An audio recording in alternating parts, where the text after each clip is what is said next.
The Survivor Specialist Phil and Will are back, and today we begin our Survivor off-season coverage in between Survivor 47 and 48, and we are talking Survivor 50 for the first time in a while, and for the first time in even longer. I can't believe how long it's been. We are joined by Mike Bloom. Mike, we went and looked, and we said yesterday, when was the last time we discussed? We realized it was 4 years ago. That was the last time we were on a podcast together, and it was about old school versus middle school versus new school. That was before the new era even began, and here we are. Yeah, not here too we are. dissimilar though. I mean, we're kind of doing a similar vibe. I mean, that's basically, I believe last time it was more of a communal pool of a draft where we're like, all right, let's figure this all together. Now we're getting cutthroat, much like the new era. We're being independent, but thrilled to be here to make a return to the specialist, to get to talk with Will for the first time and to talk about a subject that I know absolutely nothing about, completely babyfaced and new to the concept of Survivor 50. So I'm happy to finally let my opinions be heard. What did you do over the summer? Because I know that like we have so much crossover, obviously, with RHAP. But I remember reaching out to you at one point being like, are you seriously doing this? Also, if you need a guest, like, let me know. But what did you do? I'll let you explain it in your own words. And what point were you like, man, I probably shouldn't have done it to this extreme? Oh, well, the answer to that was never. Listen, when I only know how to do things one way, and that is full tilt. If over a decade of podcasting is any indication of that. But to answer your question, I did a podcast series over the summer for RHAP called the Survivor 50 Wishlist, in which, look, one of the exciting things from this podcast is that we are in 2025. We are officially in the year that Survivor 50 is going to film, the highly anticipated returnee season. And so, due to the fact that, look, chances are, streets talk, there might be some sort of knowledge of who might be on the cast by the time the next offseason rolls around. We thought, let's strike while the iron is hot. I did a daily podcast series where I went through every single Survivor season up to that point, 1 through 46, and I talked with a guest about who could and should come back. We went through all 700 plus contestants and winnowed things down to a short list. And sometimes they were like short on the, oh, this person's incredibly short in the comparison to like the rest of the people on their tribe versus like, oh, this person's like 5'6" in a group of just absolute Goliaths. Like sometimes we picked 2 or 3 people. Sometimes we picked like 9 people. But regardless, we got it down to a short list at the end of it.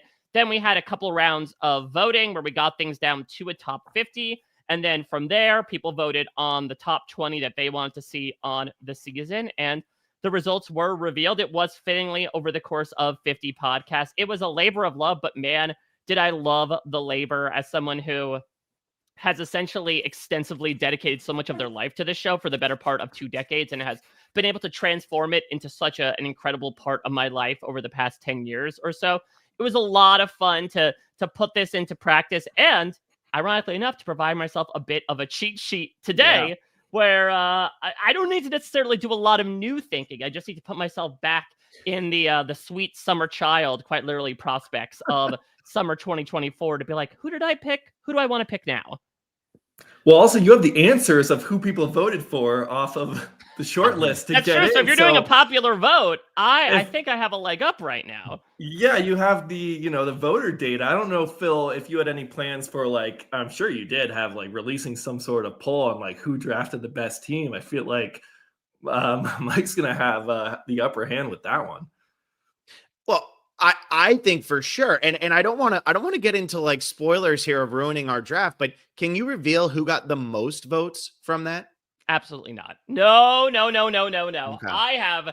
Listen, while this was a lot of fun to do, people were not happy about the results. And so Really? Listen, as a parent of a 5-year-old, I know sometimes when I say like, look, if you threw a tantrum as a result of this, I'm not giving you dessert. And so I have decided to keep the final count, the order of how things finished, under lock and key. That will go to me to my grave, because suffice it to say, I don't want to give the Survivor fan base, as much as I love them, another thing to argue about and another thing to get mad about. Well, and here we are about to do a Survivor 50 tribe draft where we are going to give them plenty to complain about and plenty to argue about.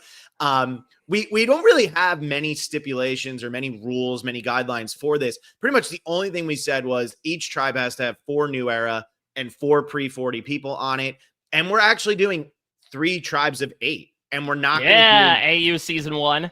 Yeah, exactly. And we're not going to do winners. That was the one thing that we said was no winners, just because I don't know if they're going to do winners. And now that I've watched Australian Survivor All-Stars, at least the first 9 episodes of Australian Survivor All-Stars, winners just can't hoof it on these types of seasons when they come back their first time. Like Sandra was able to do it, but she was playing with some winners who were playing for their 3rd time. Some of these, I mean, who were the first 2 boots of Australian Survivor All-Stars? Shockingly, it was the winners. So, like, I think it's just easier. Throw the winners out. Don't try to navigate that too much and go from there and try to create a pretty wide-ranging cast here of 24. Yeah. Well, not to mention that, like, look, and I would love to hear from each of you, like, what your preferred 50 theme would be, whether it's in line with this or not. I feel like after Winners at War, I don't know if they would want to include winners again. I mean, again, one of the many themes that has gotten thrown out is some sort of legends, in which case maybe they're in consideration. But I feel like mixing them in, to your point about Australian Survivor All-Stars, is always a little awkward. I mean, heroes versus villains worked out magically in so many different ways, but it's kind of tough because it's like, all right, do you pick from the winners that were left out of Winners at War or the ones that came after Winners at War? And if so, how many do you pick and who do you put on what tribe? It's a little too ticky-tack. So I think it makes sense as like a delimiter to say no winners for the circumstances of this. But I'm really intrigued from your perspective. I'm sure both of you guys have been mulling it over. Do you have, in your opinion, an ideal way that season 50 should be structured in terms of who gets brought back? Will, you want to go first? Or do you want me to go?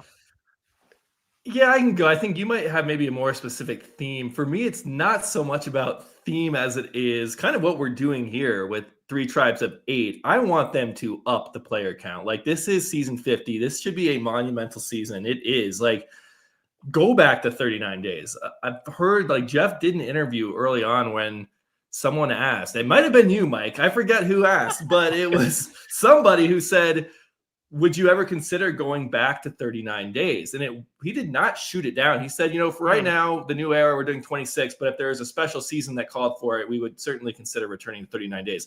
If there's a special season and it's not season 50, then what the hell is it? So I would love to see 39 days. I would love to see more players, get as many players back for this season. Go up to 30, figure it out. I don't know if you follow Barstool at all, but Surviving Barstool just did their Survivor season, and they had 24 contestants and 3 tribes of 8, and they pulled it off in a week.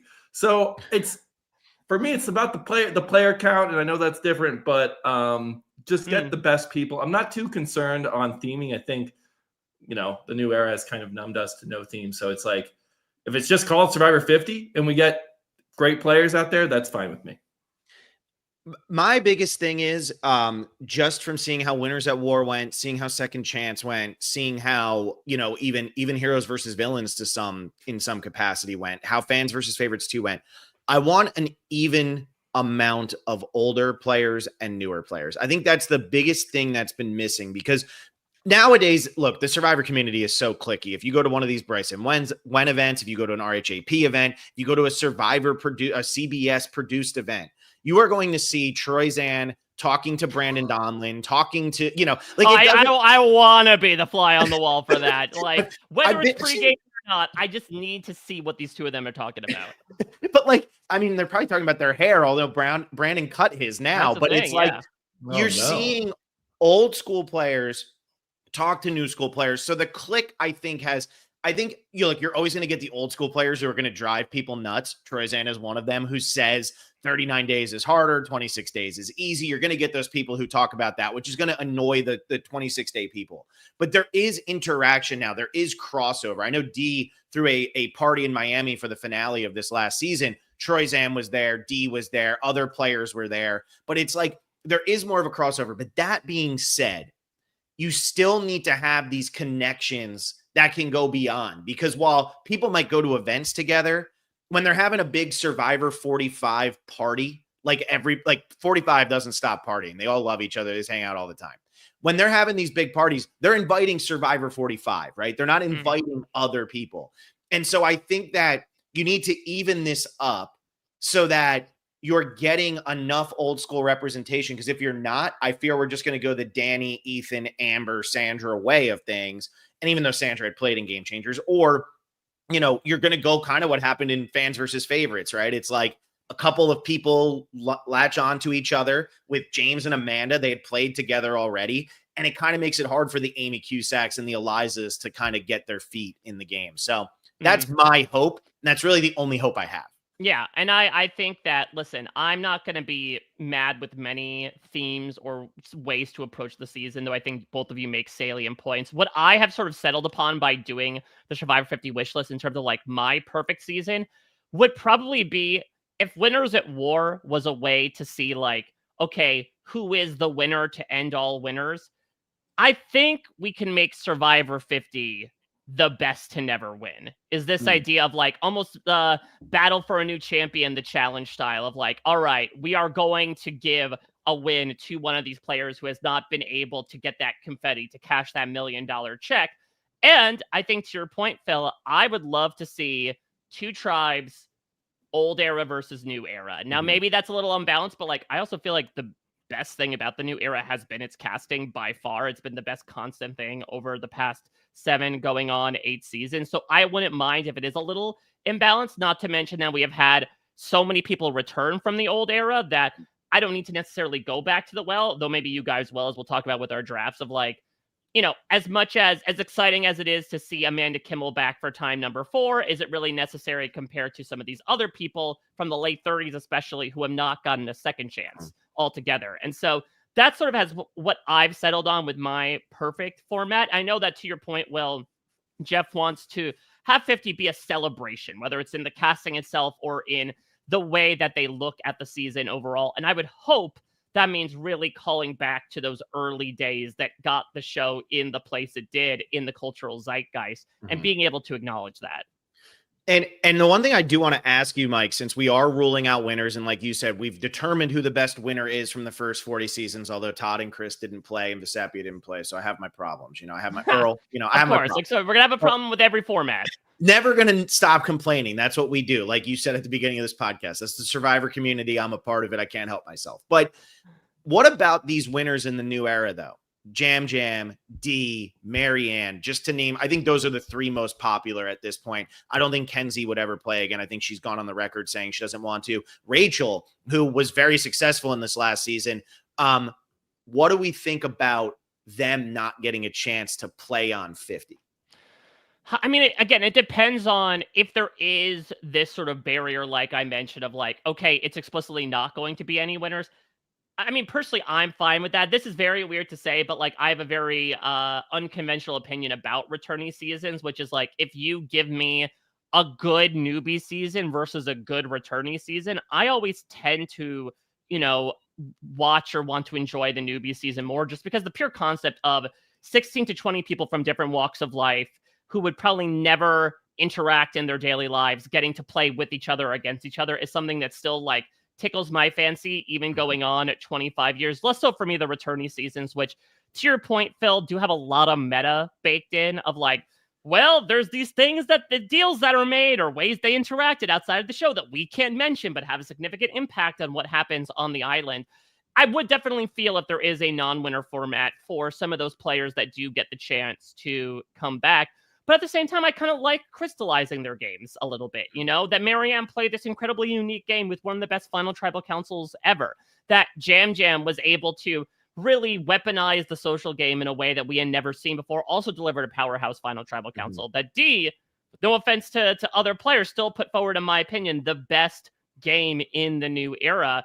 There's kind of a part of me that's like, I don't want to risk time number 2 and like splashing mud upon that pristine outfit and possibly risking that, and just looking at, all right, they were able to do this. That's fantastic. If they got the chance to come back, I certainly wouldn't be mad at it. I'm not personally jockeying for it because from a storyline perspective, even in Winners of War, there were these kind of like sub goals that some of these people came in with because they've already sign the $1 million check, but you have like Ben saying, I want to make friends. You have Michelle being like, I want to prove to people that I actually deserve a win. I don't know if the people you're mentioning really have those goals that would make it captivating from a storyline perspective to see them play again. Yeah. And I think D and Jam Jam, obviously with like the South Florida kind of connection here.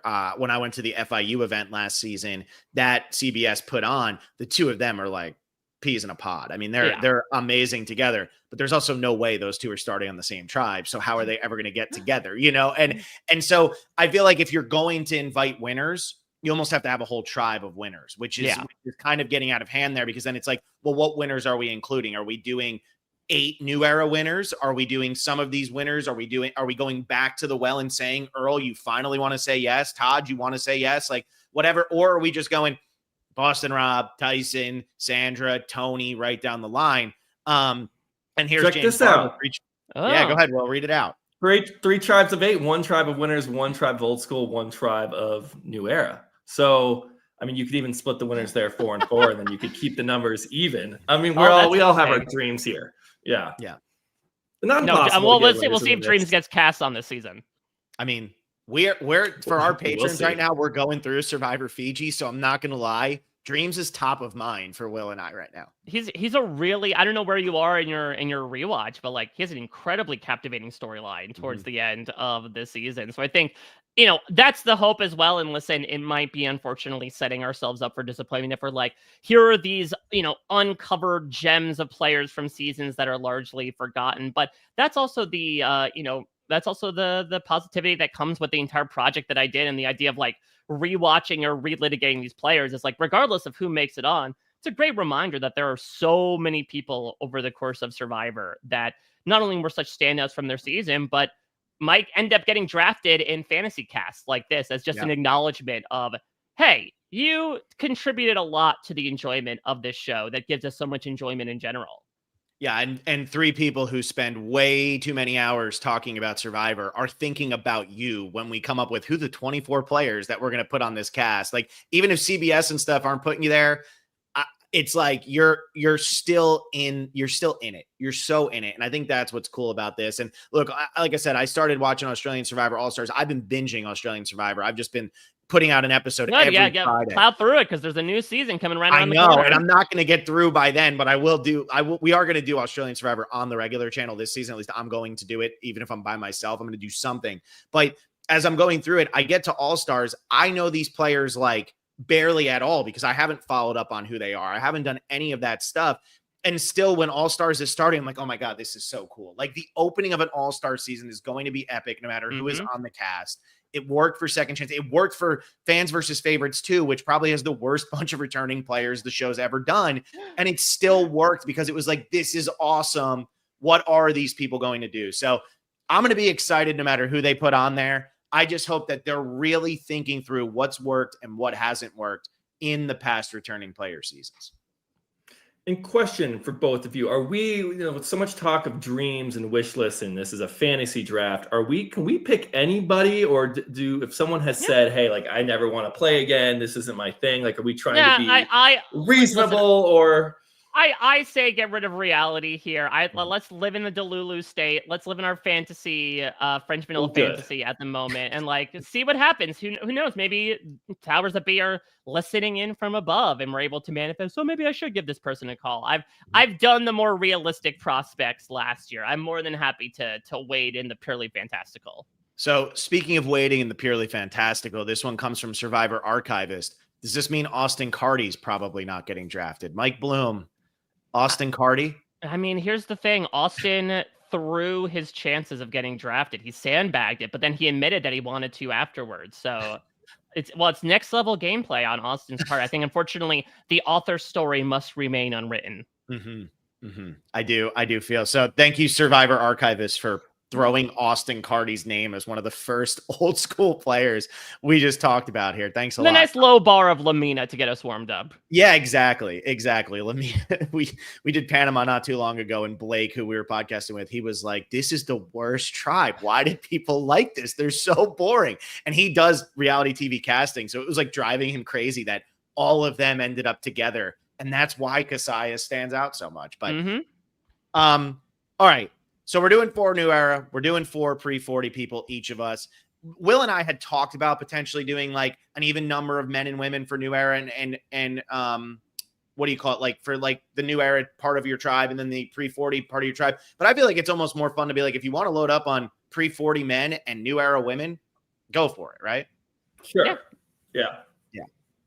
So let's do that. And I guess all we have to figure out really is how we're doing the draft order. And then we can get into it.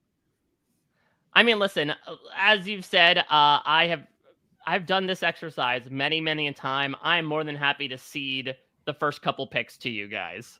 Okay. Well, I feel like putting you on the spot for number 1 would be a good start here, because I do feel like you disappeared from the community for a while and now you're back, and I'll go second. And then because Bloom literally, what did you say? Like, how many hours was your podcast? It was 50 podcasts.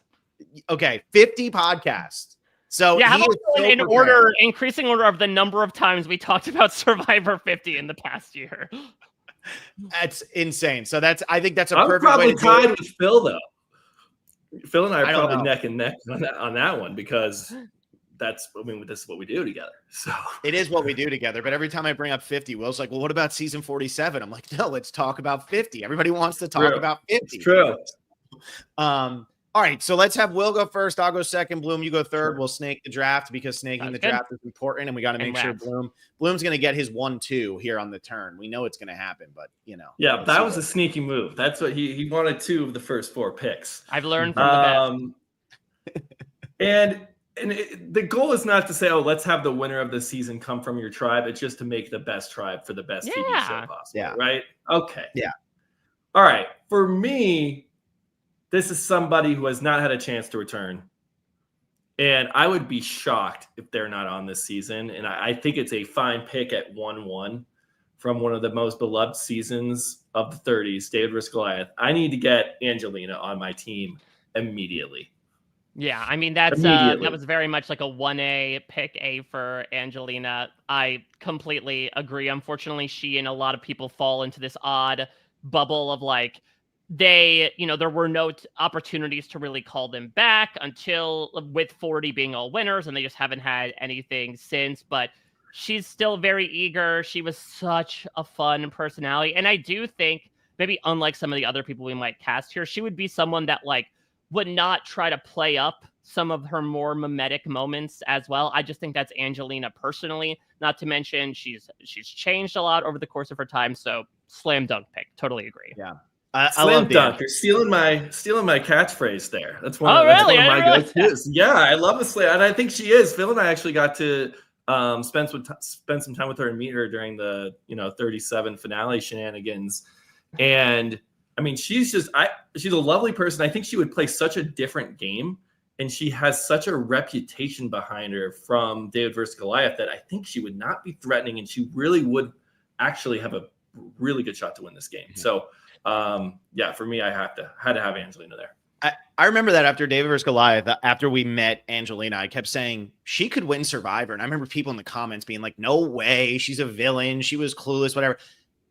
I think Survivor like really impacted Angelina's life a lot. And like her, when I talked to her, I was like, this is one of the most self-aware Survivor players I've talked to. Like, what's going on? This is not what I necessarily saw on TV. And I think she has a lot of game. Now I think she has 2 kids. She's got like this really great life, but I think she is somebody who loved Survivor and loved the experience so much that she would absolutely also get on that plane and just be like, let's do it. So yeah, Angelina's a great first pick.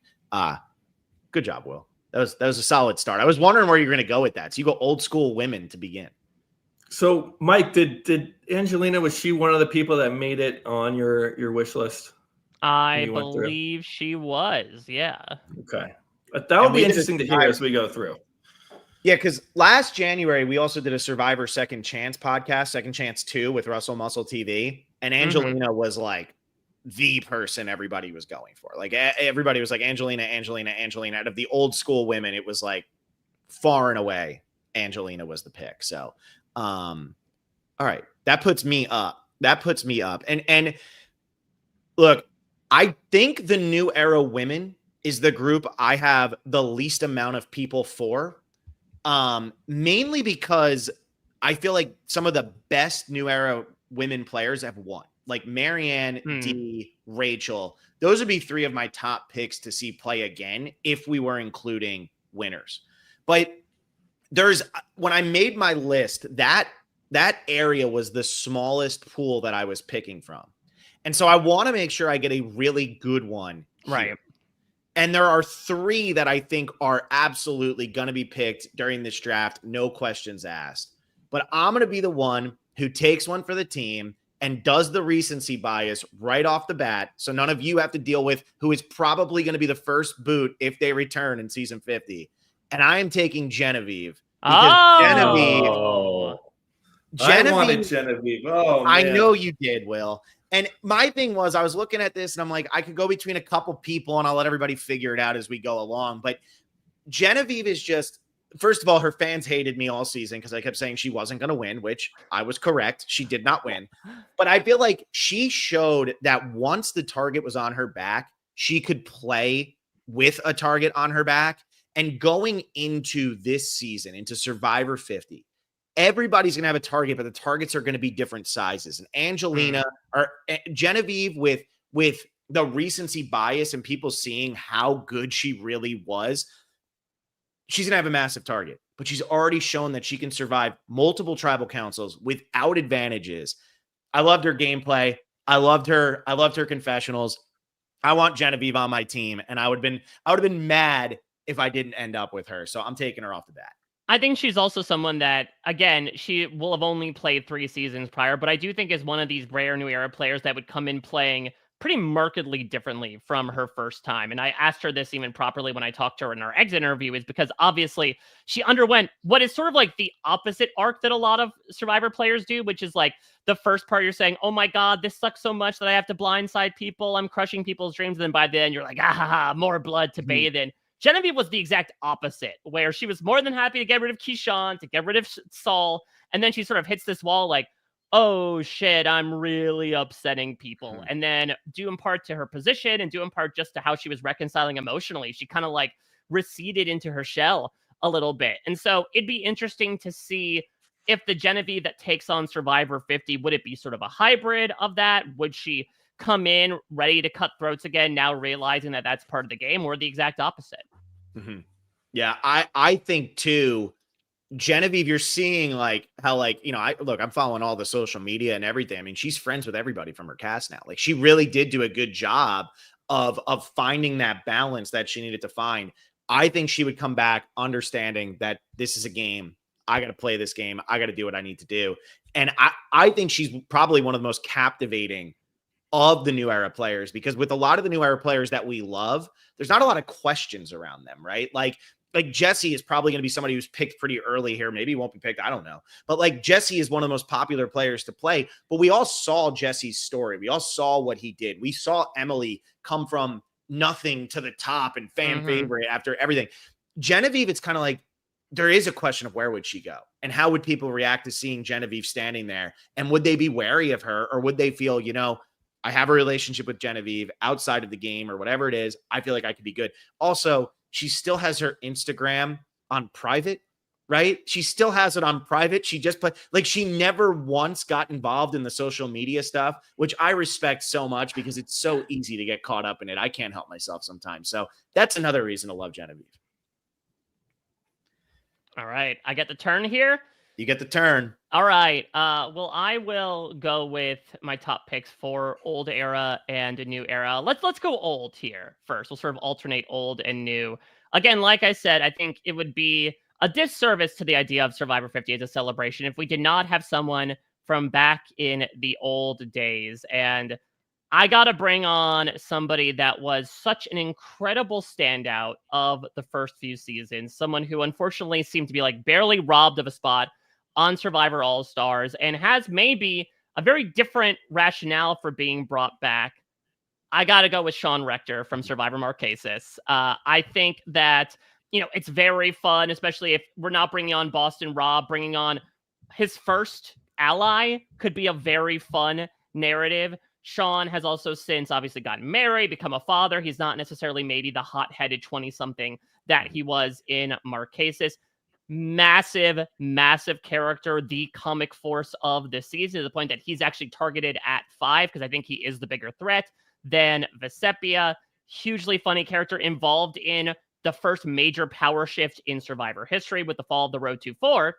And even looking behind the scenes, Sean was one of the main forces behind this push from a lot of the Black Survivor contestants in 2020 for more equitable work both in front of and behind the camera. And it's due in part to his efforts that we got the diversity initiative in the new era. And I think that's a really interesting dynamic as well. You go back to Marquesas and there's a very frank conversation being had towards the end about race. And I think Sean being able to kind of come back into a game that I think would be, from his perspective, fairer to types of players like him would be really fun. And I think it'd be really fun to just embrace who he is now in a very different type of game setting. I mean, yeah. I had a feeling you were going to go Sean right off the bat, Mike. I had a feeling, being like the old school fan and everything. His quarantine questionnaire with Dalton Ross was fantastic. I mean, people have been clamoring to get Sean back on for years and years and years and years. And the thing is, when we talk about old school versus new school, sometimes the new school personalities just really stand out more. A lot of times, like Kelly Wigglesworth had the most confessionals of any woman ever up until Rachel just broke it.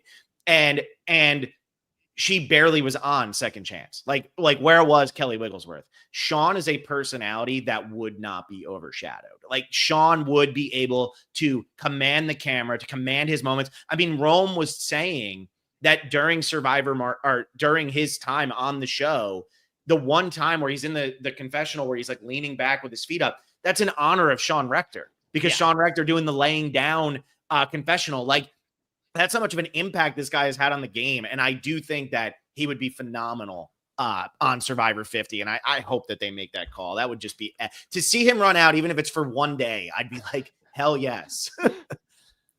It would be so amazing to see. And I'm curious, especially from Mike, like, do you think this is a real possibility? Like, do we think all seasons are open? Would they go back to season 4? I mean, Sean has had, like you said, he missed the cut on All-Stars. We didn't see him on the Second Chance ballot. Would they go, dive this deep into their pockets and pull Sean Rector out of the hat? I mean, we did our, and Phil, this is another person from our Second Chance 2 draft that we did, or our polling that we did, and Sean was, one of the most popular people. Fans absolutely want him back. So if does Survivor know this? Do they know Survivor, like, that Sean is this eager to play?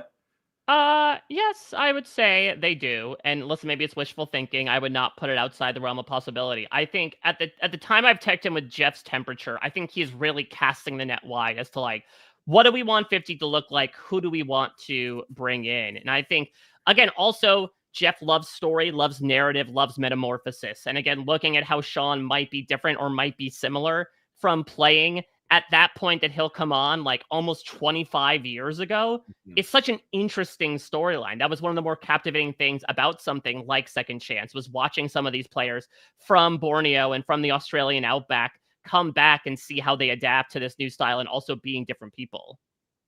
Yeah. I hope you're right. I really do. I hope that they're picking up the phone and calling everybody across the board, because there are old school players that want to say yes. And there's a couple that we'll be talking about coming up where it's like, they got the call tomorrow, they are on the plane the next day. There is no question asked. They are on the plane. So Sean, I feel like, would probably fall into that category. I feel like he'd get out there. All right, so let me flip across the date line from old school to new school here.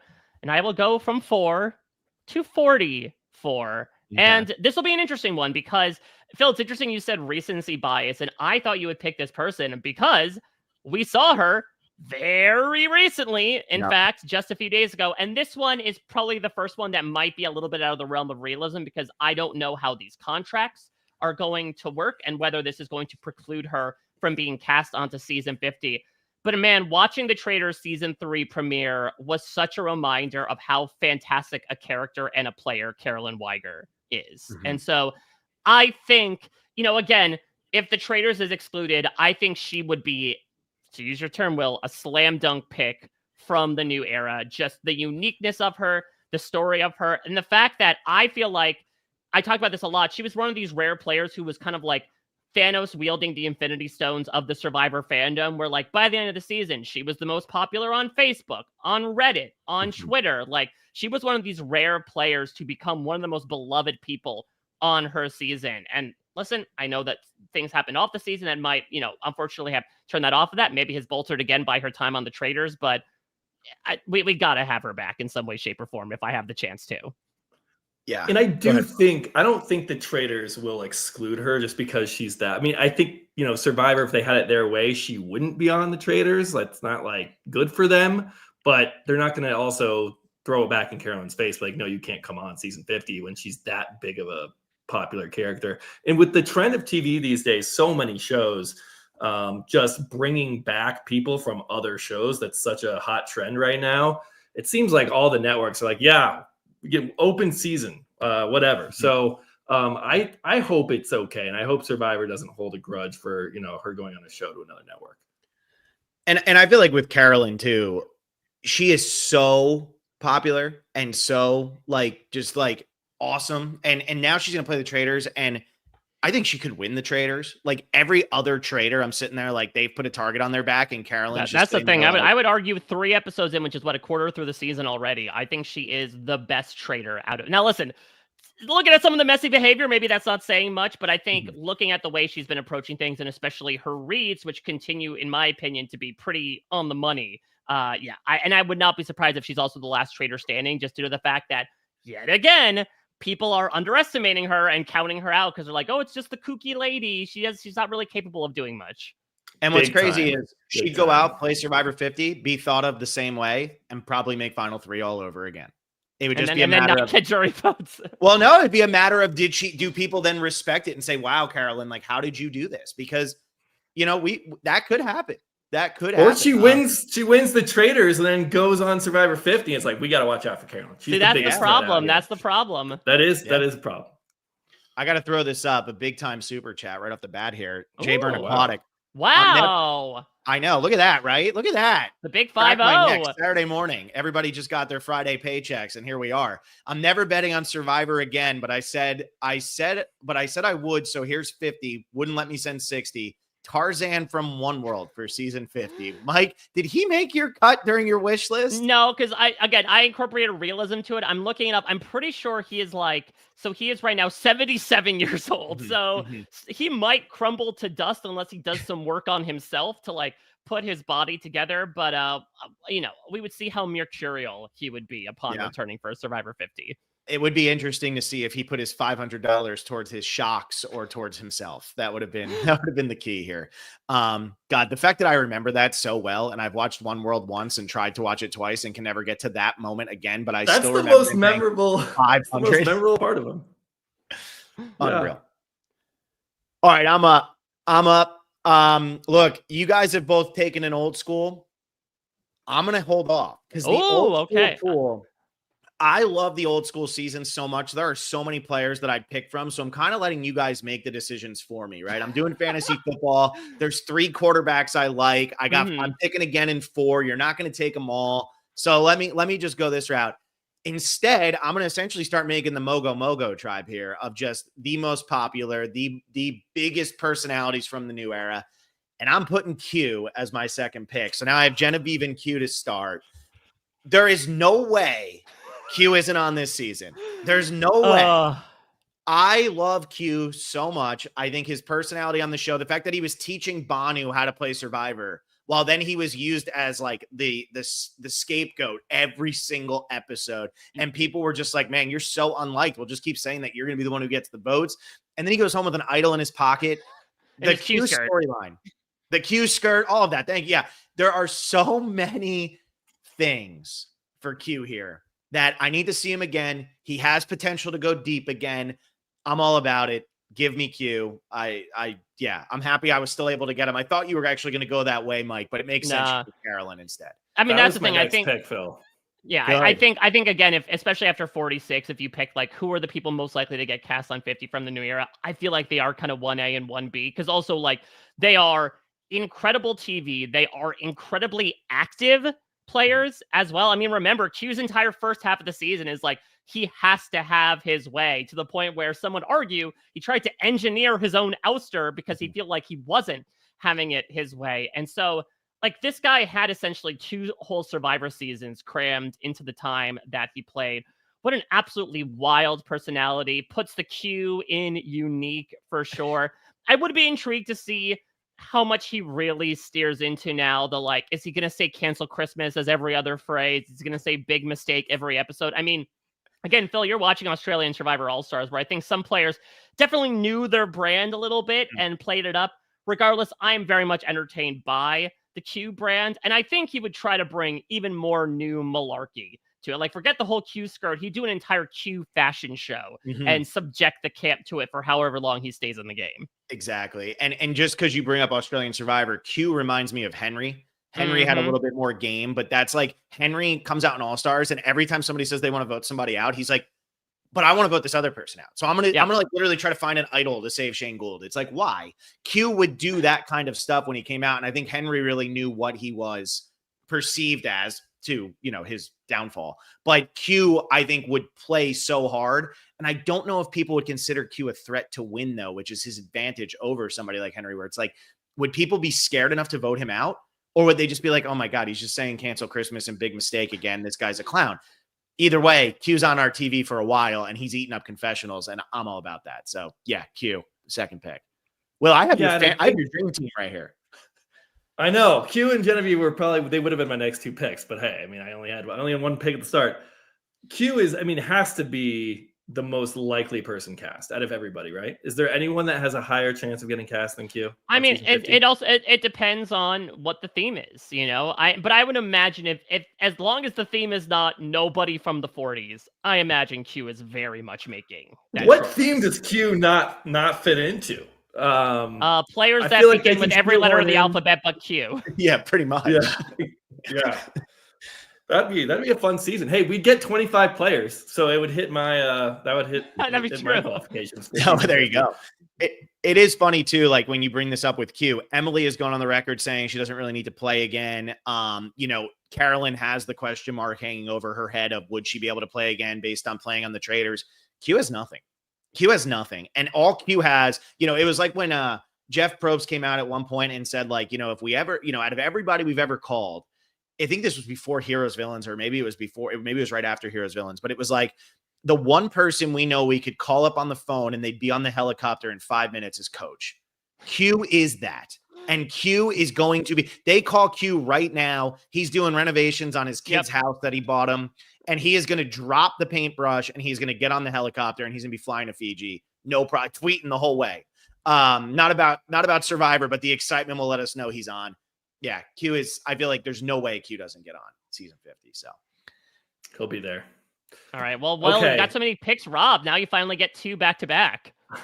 I know. And you just actually hinted at one of my picks. I'm going to go old school, way old school. I think I've mentioned this, Phil, in a couple of 50 podcasts. If Survivor 50 is a celebration of Survivor, and this also fits with Mike's theme, one of the best to never win, I think we need to see Rob Sesternino out there on season 50. I think he would just be the perfect player to go out there with how just well ingrained he is in the community. He's talked to almost every player who's played this game, and it would be such a unique storyline that we have not seen from anyone.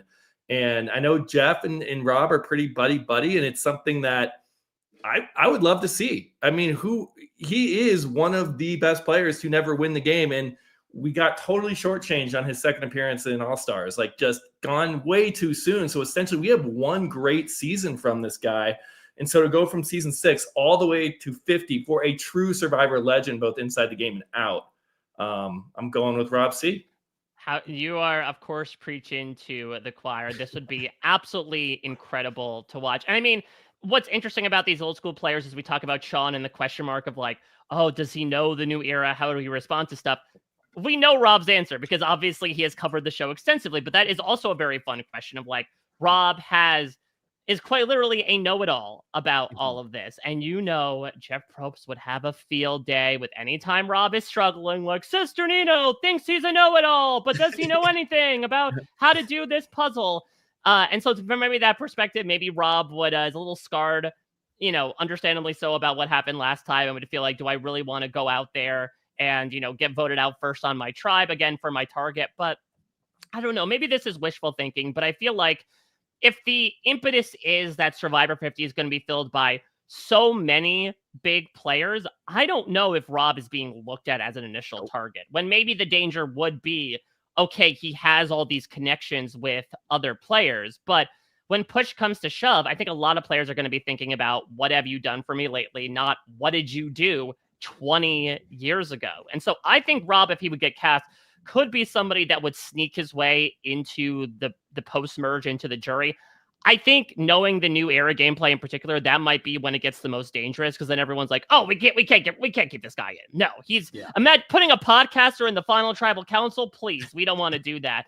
But I don't think he would be as dead in the water as maybe some people, including himself, reckon he would be. And I think, yeah. Go ahead, Will, since you picked him.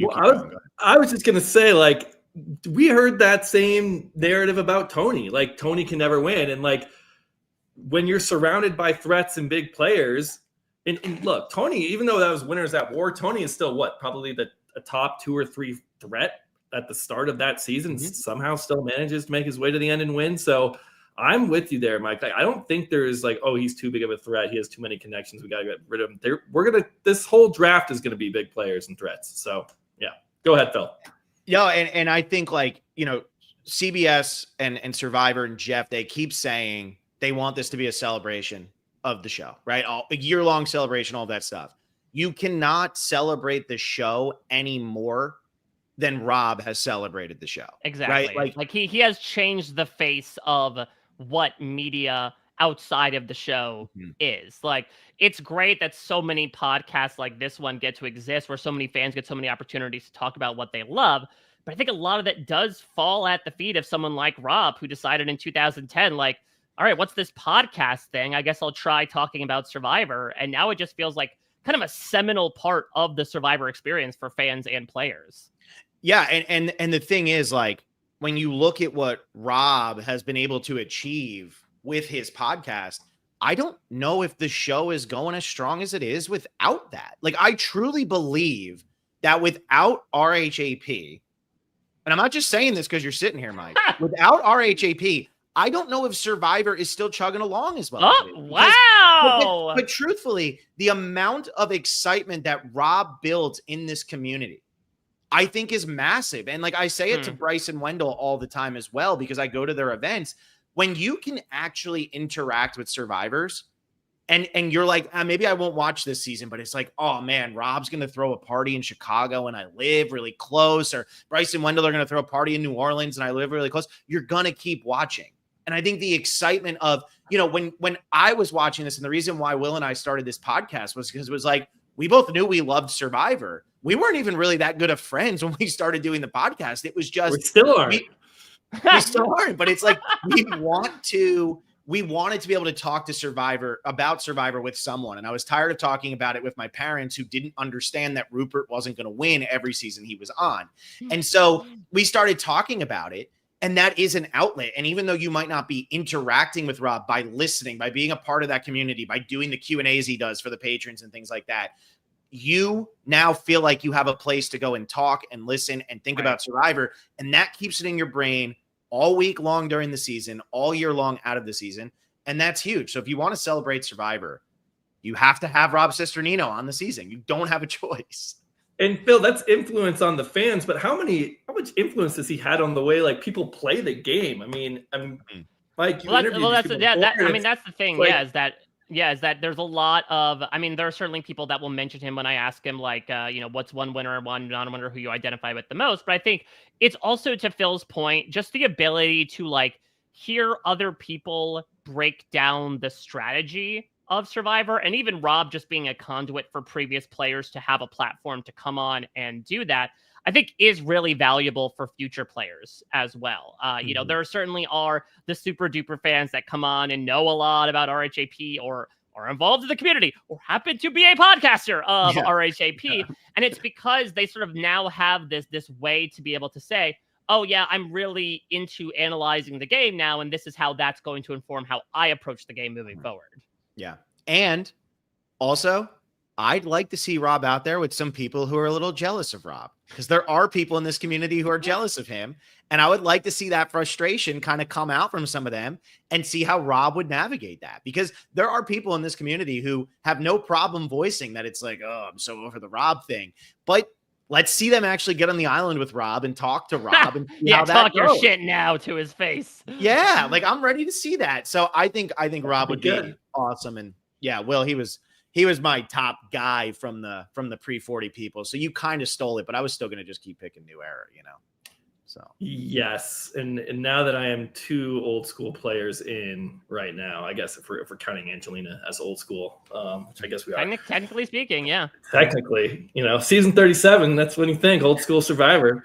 I got to go New Era here, and Phil, you had mentioned I do think because so many of the women, like the New Era women, are winners, that's makes it hard. But I'm gonna go. I don't care if this person doesn't want to play again. I want to see Emily back, so I am going with Emily. And yeah, I think when I let the floodgates open on fantasy, I think that was a very good idea to pick. Mm-hmm. Mm-hmm. And there's so many players who, when they finish their season, I'm never playing again. And then a year goes by or 2 years go by. Then 5 years have gone by. I don't know how long it's been for Emily, but all right, it's time. Let's go play again. I remember Chrissy was so adamant about I'd never need to play again. I already got second place. Am I going to do better? I don't need to do that. And then I think now she's even in the mix trying to advocate for herself to get on Survivor 50. So that can totally Well, in that change. case, it's more so time heals all wounds than anything. Yes, that is true too. Yes. And so I'm hoping, Emily would get a call and would say yes if she does, because she is such a popular player. She had such an amazing story. So I'm happy to have Emily on my fantasy squad, whether she wants to play or not. Drag her kicking and screaming into it. No, I mean, This is also very much a fun Genevieve question as well about, she obviously undergoes one of the biggest metamorphoses we've seen from definitely a New Era player, but definitely of a lot of players in recent memory. And so it'd be interesting to see, is the Emily that walks in, obviously will not be the one committing as many faux pas as she did in the beginning of 45, but is she coming in as the fully realized version of herself that she was at the end of 45, the one that was so threatening that she got idled out with 1 vote against her? Mm-hmm. Yeah, and go ahead, Will. Go ahead. I was just going to say with Emily, it's I don't know how much people would take her seriously as a threat to win. And even though she was voted out for being a threat, I think so many people would get on that beach and be like, oh my God, it's Emily. Big personality. I think she's still, if you were to make the Venn diagram, she's probably in the middle. But if you were to ask people, put them into one category, strategy or personality, you're going to put her into the personality category, which I think works in her favor on a season like this because she has a lot of game. But I think that would be overshadowed by who Emily is, which would help her a lot. And that is a fun storyline to witness as the season unfolds. And also, as much game as she has, we still are going to fill out this draft. And there are going to be so many games, similar to what we said about Rob. It's not like, oh, you were a good Survivor player, you were a threat, now we have to vote you out. That's going to be true for so many of these players. So I don't think that really becomes a concern here. Yeah. All right. So we're into my pick here. Yep. My third overall pick. So I'm between 2 men, but one is New Era and one is pre-40. And I'm trying to figure out if I might be uneven with my men and women for the New Era. So I'm trying to decide, would I rather have more old school women or new school, so I'm trying to figure that out.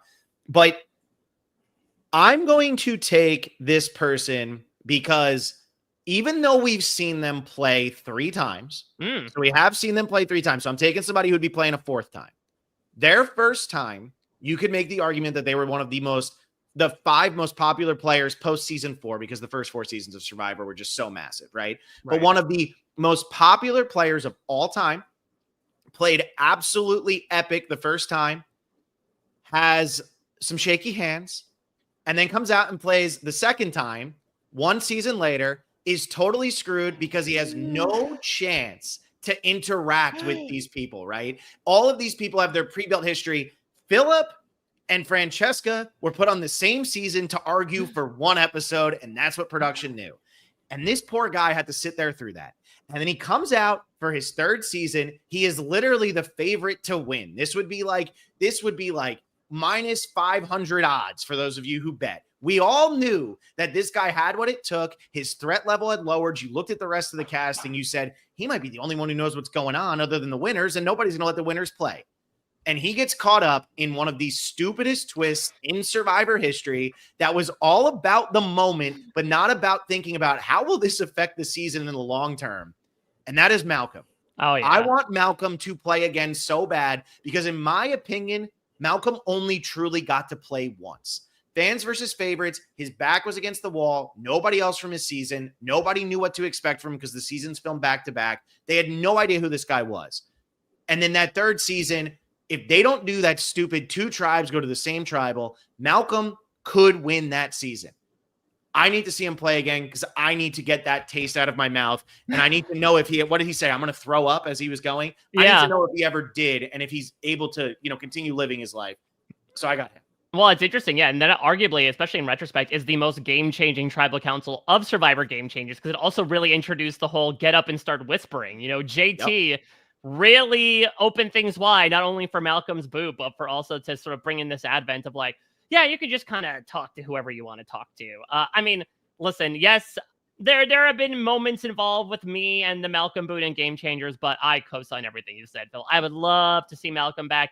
It's been a while. To your point, of Bailey felt like he was on Game Changer. So reasonably, we haven't seen him play really in over 10 years. And Malcolm has also talked about in his quarantine questionnaire that he is much more mature. He does play back-to-back when he's like a young bachelor in his 20s. He says would tackle the game a bit differently, but he's just such a likable personality as well, kind of like the nerd in bros clothing, but was also responsible for some fun, flashy moves. Of course, the Three Amigos Tribal Council, while it didn't work out for him in the long run, was certainly looked at, especially in the moment, as like one of the best tribal councils of all time. So I would absolutely love for this to happen. Yeah, I'm on board too. Of course, like who wouldn't want to see Malcolm? And it's kind of a theme with some of these people that they come on and are stars when they're younger, and then you bring them back and you would see a different version of them. They're still the same character, but just to get another flavor, that's something I would absolutely like to see. And I forgot about how badly he got screwed on Game Changers. That's a season I only watched once. While it's not my favorite season, like I kind of have a blank spot of my Survivor history with Game Changers. So yeah, that was a pretty funky bring in 2 tribes, and so he definitely deserves it too. So I'm with you there, Phil. I see Ryder in the chat saying, "It's surprised he hasn't been on more shows since, like the Traitors. Justice for Snake in the Grass. We all remember that little show he was on with him and Yule and Earl and a guy from Naked and Afraid?"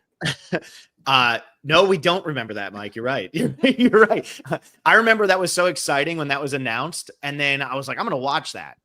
What year was that? Because I have not watched it still. It was a couple of years ago. It was right before, I believe it was right before season 2 of The Traitors. Because I remember that was like, or maybe that was right before season 1. Because it was, the big Survivor episode was Stephanie, Suri, Janelle, and Rachel Riley all together. And I believe that might have been right before the airing of the first season of The Traitors, which had 3 of them on it.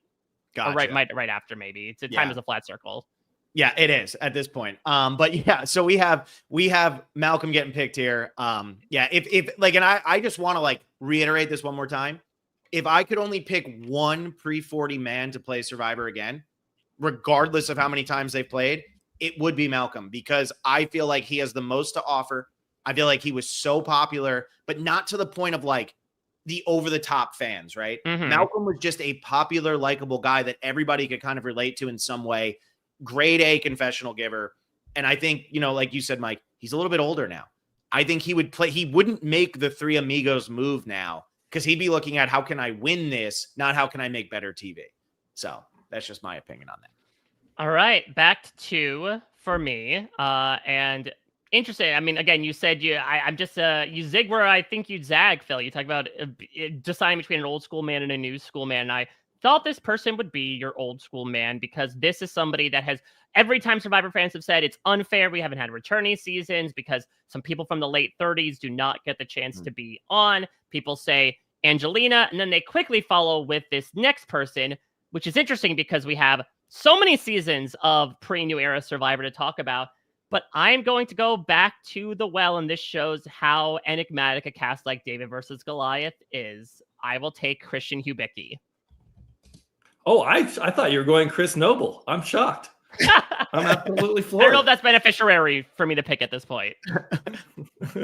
Look, Christian's another one of those, right, where people ask, would he play? Would he not? Would he play? But when you're living in the pure fantasy world, he's got to be one of the first. Well, he's 10. I asked him firsthand. I had him on for the Redemption Island episode, and he's tenure now, baby. He can go now. Okay.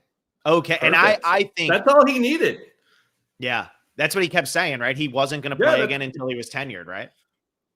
So I love Christian. I think that, Christian from David versus Goliath, that season is so popular that this could, if there had been a normal returning player season, not Winners at War, but like a normal returning player season, it would have been David versus Goliath would have been that season that had 4 or 5 people out of the 20, right? Like it would have been the overrepresented season. And Christian and Angelina would have been the 2 names that would have been put there. And had you moved further and further away, they're the names that people keep mentioning over and over and over and over again. And I feel like they kind of feel like the 2 missed opportunities at this point, right? Like of how have we not found a way to bring Christian back in any capacity? Why hasn't he done a John Cochran on the boat situation just to get him back on our TVs? So I think Jeff would bend over backwards for Christian. And Johnny Fairplay, when he was doing his Survivor 50 thing, he was talking about everybody has to have their moment. And that's like, because then CBS and Survivor will want to drive home that moment. Christian Hubicki standing on that perch, talking nonstop while Alec Merlino and all of his muscles are just standing next to him. And Christian not shutting up and winning that challenge. They could show that over and over and over and over in all of the promos. And people would be like, oh my God, I forgot how much I love this guy. So yeah, I feel like Christian is a slam dunk pick. Slam dunk. There you go. And not to mention, I think he has such an interesting storyline. It's very unexpected for his archetype in that, we start one of the opening minutes of David versus Goliath. We have a whole, time-lapse montage of him explaining his slide puzzle algorithm that it's like, oh, this guy's such a dweeb, he's going to get voted out early. But then the narrative for the second half of the season is everyone feels like Christian is the biggest threat in the game. And it just becomes people consistently targeting him to the point where Davey plays an idol on him, to the point where he plays an idol on himself, to the point where his closest ally is turning on him. So it's again, I keep using the word unique, but I feel like while we have had many nerds on Survivor before Christian and many nerds since, Christian does stand out in that I think the way he was perceived on the island, besides his very different personality, the way that he was viewed in the game, I think is very different from a lot of people within that archetype. Mm-hmm. I totally agree with that. Yeah, and he went 1-1 in our, we had a Patreon podcast about putting together a team of Survivor players to pull off a heist. You have to put together your heist crew. And Christian went 1-1. So shout out Christian there. You need like the robotics engineer if you're going to pull off something. And how do you think, because obviously people have thought about Christian playing so much since he played his first time. How do you think Christian would approach the game the second time, knowing the target? Like, Mike, I'm asking you that. Like, do you think that he would play any differently? Do you think he'd lean into like the nerdiness even harder? Like, what do you think he would do? I don't know. I mean, I think it's kind of tough for a tiger to change his stripes. And I say this lovingly for Christian. I've become a friend of his since his time on the show. But like, I think the Christian we saw on the show is who he is at his core. I think it would be very tough for him to come on and try to play someone different because that's just who Christian is inherently. Now, I would say that I think, if circumstances change, if it comes in and he's not billed as like the 1-1 threat, then maybe he does at least try to slip a little bit more under the radar because obviously he was such a big personality and a big character. But I'll go back to what we've been saying this entire time, that this entire cast at this point is full of big players and big characters that I don't know if Christian, even in a season 50 amongst a different cast, would need to do much. Because also, we joke about Dave versus Goliath being old school. The season aired several years ago. Oh, yeah. And so even I think, yes, he is a more recent player from the old schoolers that would pop out more. But at the same time, even his own season on Netflix, disappeared from the streaming service a couple of years ago. I don't know how much he's really top of mind for a lot of people. That's a really good point. That's exactly right. Yeah. It's that like if he had come back to play in season 40, if it weren't all winners, I think he's way too big of a threat and gets targeted early. But I mean, we're going to have 12 seasons after this. So, so I think, 13, I guess, again, with all these players, 13. You're right. You're right. 49. But either way, it's like, thanks, Mike, also for bringing up that this was 2018, because I'm like, oh man, like we were killing it back then. That was the finale. Alexa flew out to LA. We had a great time. We were hanging out with all the Dave vs. Goliath people. They actually knew who we were. It was awesome. And now I look at like Alec Merlino on Instagram, and I'm like, that's somebody who like I hung out with a couple times, and he's hanging out with like Alex Daddario now. And I'm like, oh, how things change. I guess I'm not cut out for that life, huh? But it's just it's crazy how long ago that was, because it feels still so top of mind and so relevant. All right, so for my second one, I will once again keep things symmetrical, and I will go new school here. I'll go a new school man, and I will go with somebody that, again, I've had the pleasure of becoming friends with since his season.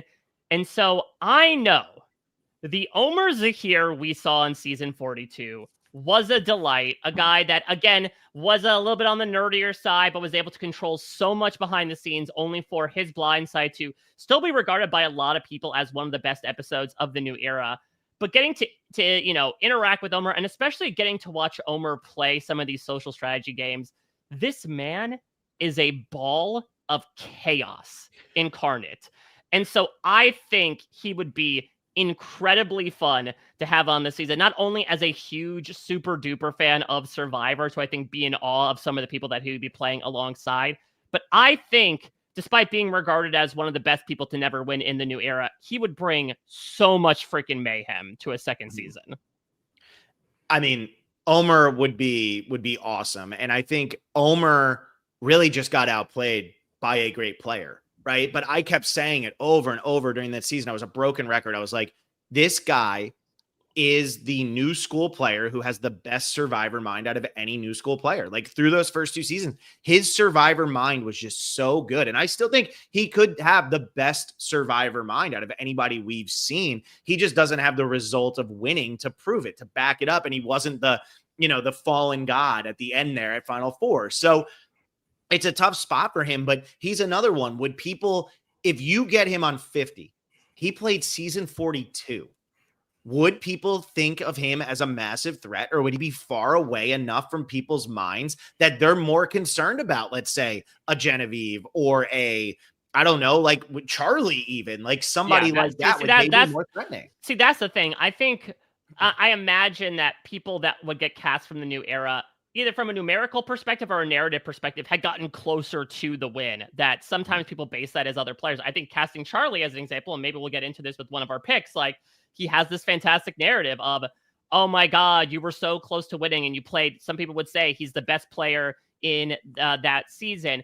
It's a little different for Omer. I think Omer is more so remembered from Marianne taking him out, and maybe less so about like, well, he was able to help convince Mike to blindside High. He was the one to help mastermind the Drea blindside. He was able to keep all these Takus together. That, again, this is maybe wishful thinking. I don't think he would be immediately popping in the minds. I could see that, like, if he starts, pulling people aside immediately on the beach, there might be some people, depending on who he's with, that are like raising eyebrows saying like, all right, I don't know if I can trust that necessarily. But I feel like maybe the only way Omer would stick out is, again, if he just can't help himself and causes so much bedlam in the midst of the game, it might become a matter of people being like, this is uncontrollable. We need to get rid of this. Yeah. Something I love about Omer is just how good he is at confessionals too. Like, great strategist. We've seen the blind sides and the moves, but he really hits that. We talked about that Venn diagram earlier, Phil, and I think a lot of the picks that we've chosen fit into this, like character and player. And that's the perfect type of person you want for a cast. So I'm all in on Omer. Mm-hmm. Yeah. All right. So we got Omer. I'm going into my fourth pick here. So I just want to bring up though, because like as we go now, we're all halfway through. So Bloom now has Sean, Carolyn, Christian, and Omer. So he's got 3 old school, 1 new era, and then I got 2 and 2. Oh, I'm sorry. I can't even count because Carolyn's new. You got 2 and 2, but you have 3 men and 1 woman thus far. So that's where you're at. I'm about to make my fourth pick, and I'm like trying to decide. I'm like, do I want to keep going even or not? Okay. I will go also here with a man. And I'm going to go with, I think, some untapped potential and probably would be the worst placing person on this season out of anybody. Jelinski this early? Wow. My mind literally went to that. Look, hey, he's on my board. Well, yeah, Jelinski's been popping off as of late. If people watched RHAP Traders, he was a standout from that. And look, he's sitting here on my board, but it's not Jelinski. But this is probably the person who would be my pick, as if you were going to go not pre-merge, but if you were going to go deep, like into, the merge makers, air quotes, because we all know how the new era goes. This would be the person I feel like they need to bring back in, right? And the reason is, even Time Magazine felt that this person was a great player. And his response was, when you get the A but didn't do the homework. And that's Caleb. So I want Caleb on my screen because he had arguably the biggest moment. Bob Dog, I wish. I mean, he went home in a wild vote. He did. My thing with Caleb is, when you think about the big moments of the new era, him playing the shot in the dark correctly while total 100% complete luck was still the moment that probably stands out to people the most. I mean, Operation Italy is a great moment, but it's also a whole story. You have to explain the whole thing.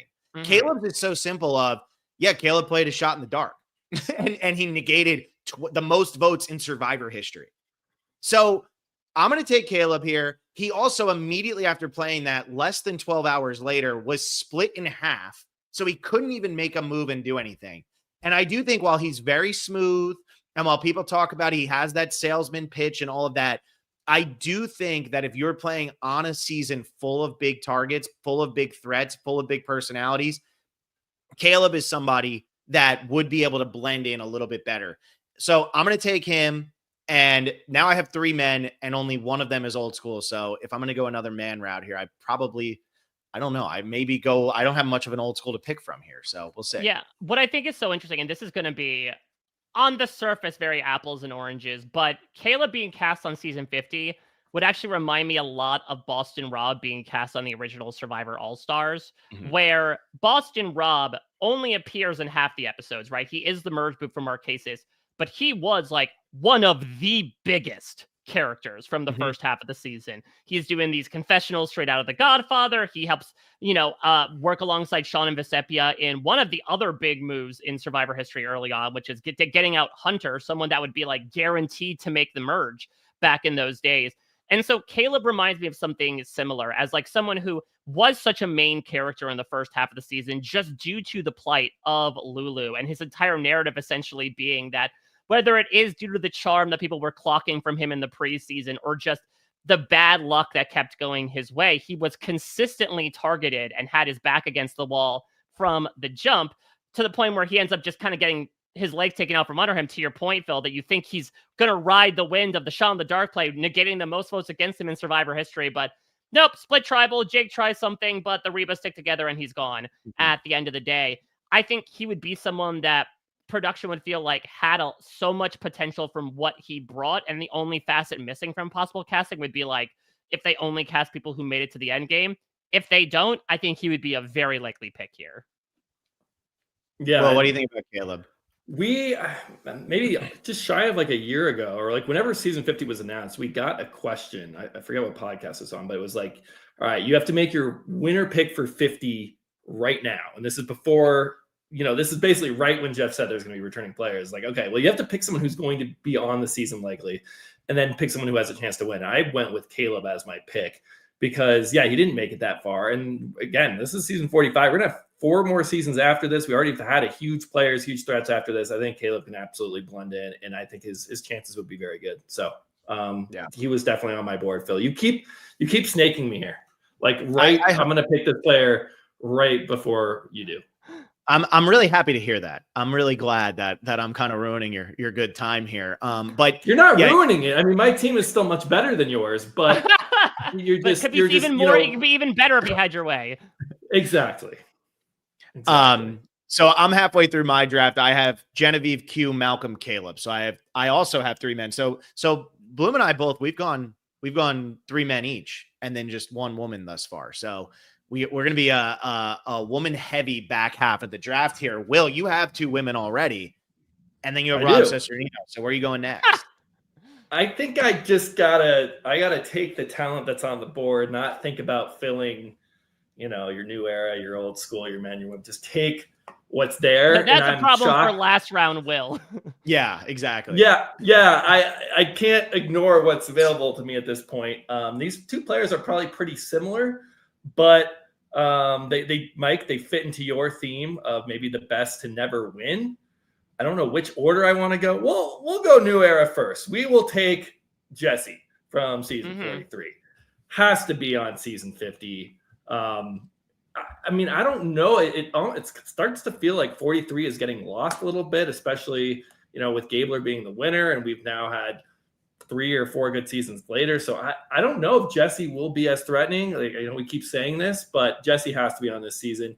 He was, I almost always say the best player wins their season. Like, I think to get to the end and get the jury votes, that's what Survivor is. But if there's any season in which the best player did not win, I would say it is season 43. He was such a dominant force. And man, just like one immunity challenge, one fire making, and he is a winner. He's not even eligible for this season. So he has to be out there. I loved watching Jesse. So yeah, I think that Jesse, yes, we talk about how people like Carolyn and Q from a character and personality perspective might be the bigger slam dunks. I think Jesse has the most from a narrative perspective, in that he kind of fits this Venn diagram of someone who really drove things narratively. There was so much throughout the season, right, of like Jesse being given all this information and him pretty much being the arbiter of people's fates every single vote that he took part in, masterminding what I still think is the most brutal move in American Survivor history and what he ends up doing with Cody. So I do think that he would be a lock for someone to bring on, as again, you look at these players who came so close and the what ifs of, okay, well, how would they do against these other types of players? I think Jesse is a very, very good pick here. Yeah, I think that Jesse would be probably booted super early, but I do feel like he's a player that you want to see back on this season. Like, he could be in the promos and everything like that. Like, Jesse is the face, I feel like, for a lot of this stuff. And I agree with you, Mike. I think that Cody blindside, we just sat here with our jaws like on the ground when that happened. It was just so well executed and so well done. And I don't know how you wouldn't put Jesse. What circumstance would prevent Jesse from being on this season? Only if he doesn't want to do it, I imagine. I think the show would love to have Jesse back. Another player who was maybe not as fun and bubbly as Omer, but someone who could really deliver in confessionals, and he would be like, this is the plan, and then he'd look to the camera and say, yeah, that's the plan, but I don't really feel like that today, and then would go pull off his own moves. And so you really want someone like that who drives the game. Yeah, I would say like the only reason he might not want to do it is because he's like, I know I'm going to be one of the first boots. That's the tough thing. I think, as opposed to Omer, who, again, is not necessarily people remember that Survivor 43 is people trusted Jesse too much, including his closest ally. And so if that follows him into the game, there's a very fair chance that people are like, we're not going to give him even an inch to try anything. Let's get rid of him right now. Yep. As much as he might say, like, no, take me to Final Four. I'm terrible at fire. Didn't you see that? Yeah, I'm sure he hasn't practiced at all since, right? He's not. I do agree with that, though, Mike. I feel like people are just going to be like, whoa, that's scary. Like I said, we were talking about Fiji for our patrons, and like Yao-Man playing on Fiji and then coming out to play fans versus favorites with no allies from that season. The man had no chance. Like, he just had no chance because everybody saw how good he was and knows that if he makes Final 3, he probably wins. And that's the thing with Jesse. You don't want to let that get too deep, because Jesse's that type of player where it's like, oh, we'll worry about him later. We'll worry about him later. We'll worry about him later. And then it's like, well, now it's Final 7. He has an idol. He has the brain to make some sort of crazy move. And now you're sitting there going, how did we let Jesse get to Final 3? He's going to win 10-0.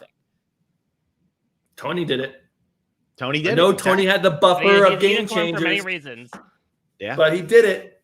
Yeah, it's true. And my next pick, honestly, a lot about what we said about Jesse we could say about this next pick coming up. You might have guessed already who it is. It is you could argue statistically the best player to never win, most objectively, in Dom Abate. Yeah. He's got to be back. I think that's another He has not had a chance. Great narrative of, to your point, he got so close. He was one laurel away from taking home $1 million. And so it's tough because, like, I don't know, these are completely different shows, but like his appearance on the Challenge USA, it felt like he was very out of his element in multiple ways. That it kind of felt like, I know some fans were like, do I really need to see Dom back again after like we just saw his return to reality TV? But I think just from a Survivor only perspective, he has such a fantastic narrative to bring into a possible second season, especially, again, we are many years removed from his first time on the show. And there's also so much talk even today about like the pair that him and Wendell were, that I would be intrigued to see. Like, does he try to find another number one in that regard? And does he treat things differently, considering that he still feels like his biggest regret is him not doing the proto Chris Underwood and throwing himself in fire to take Wendell out?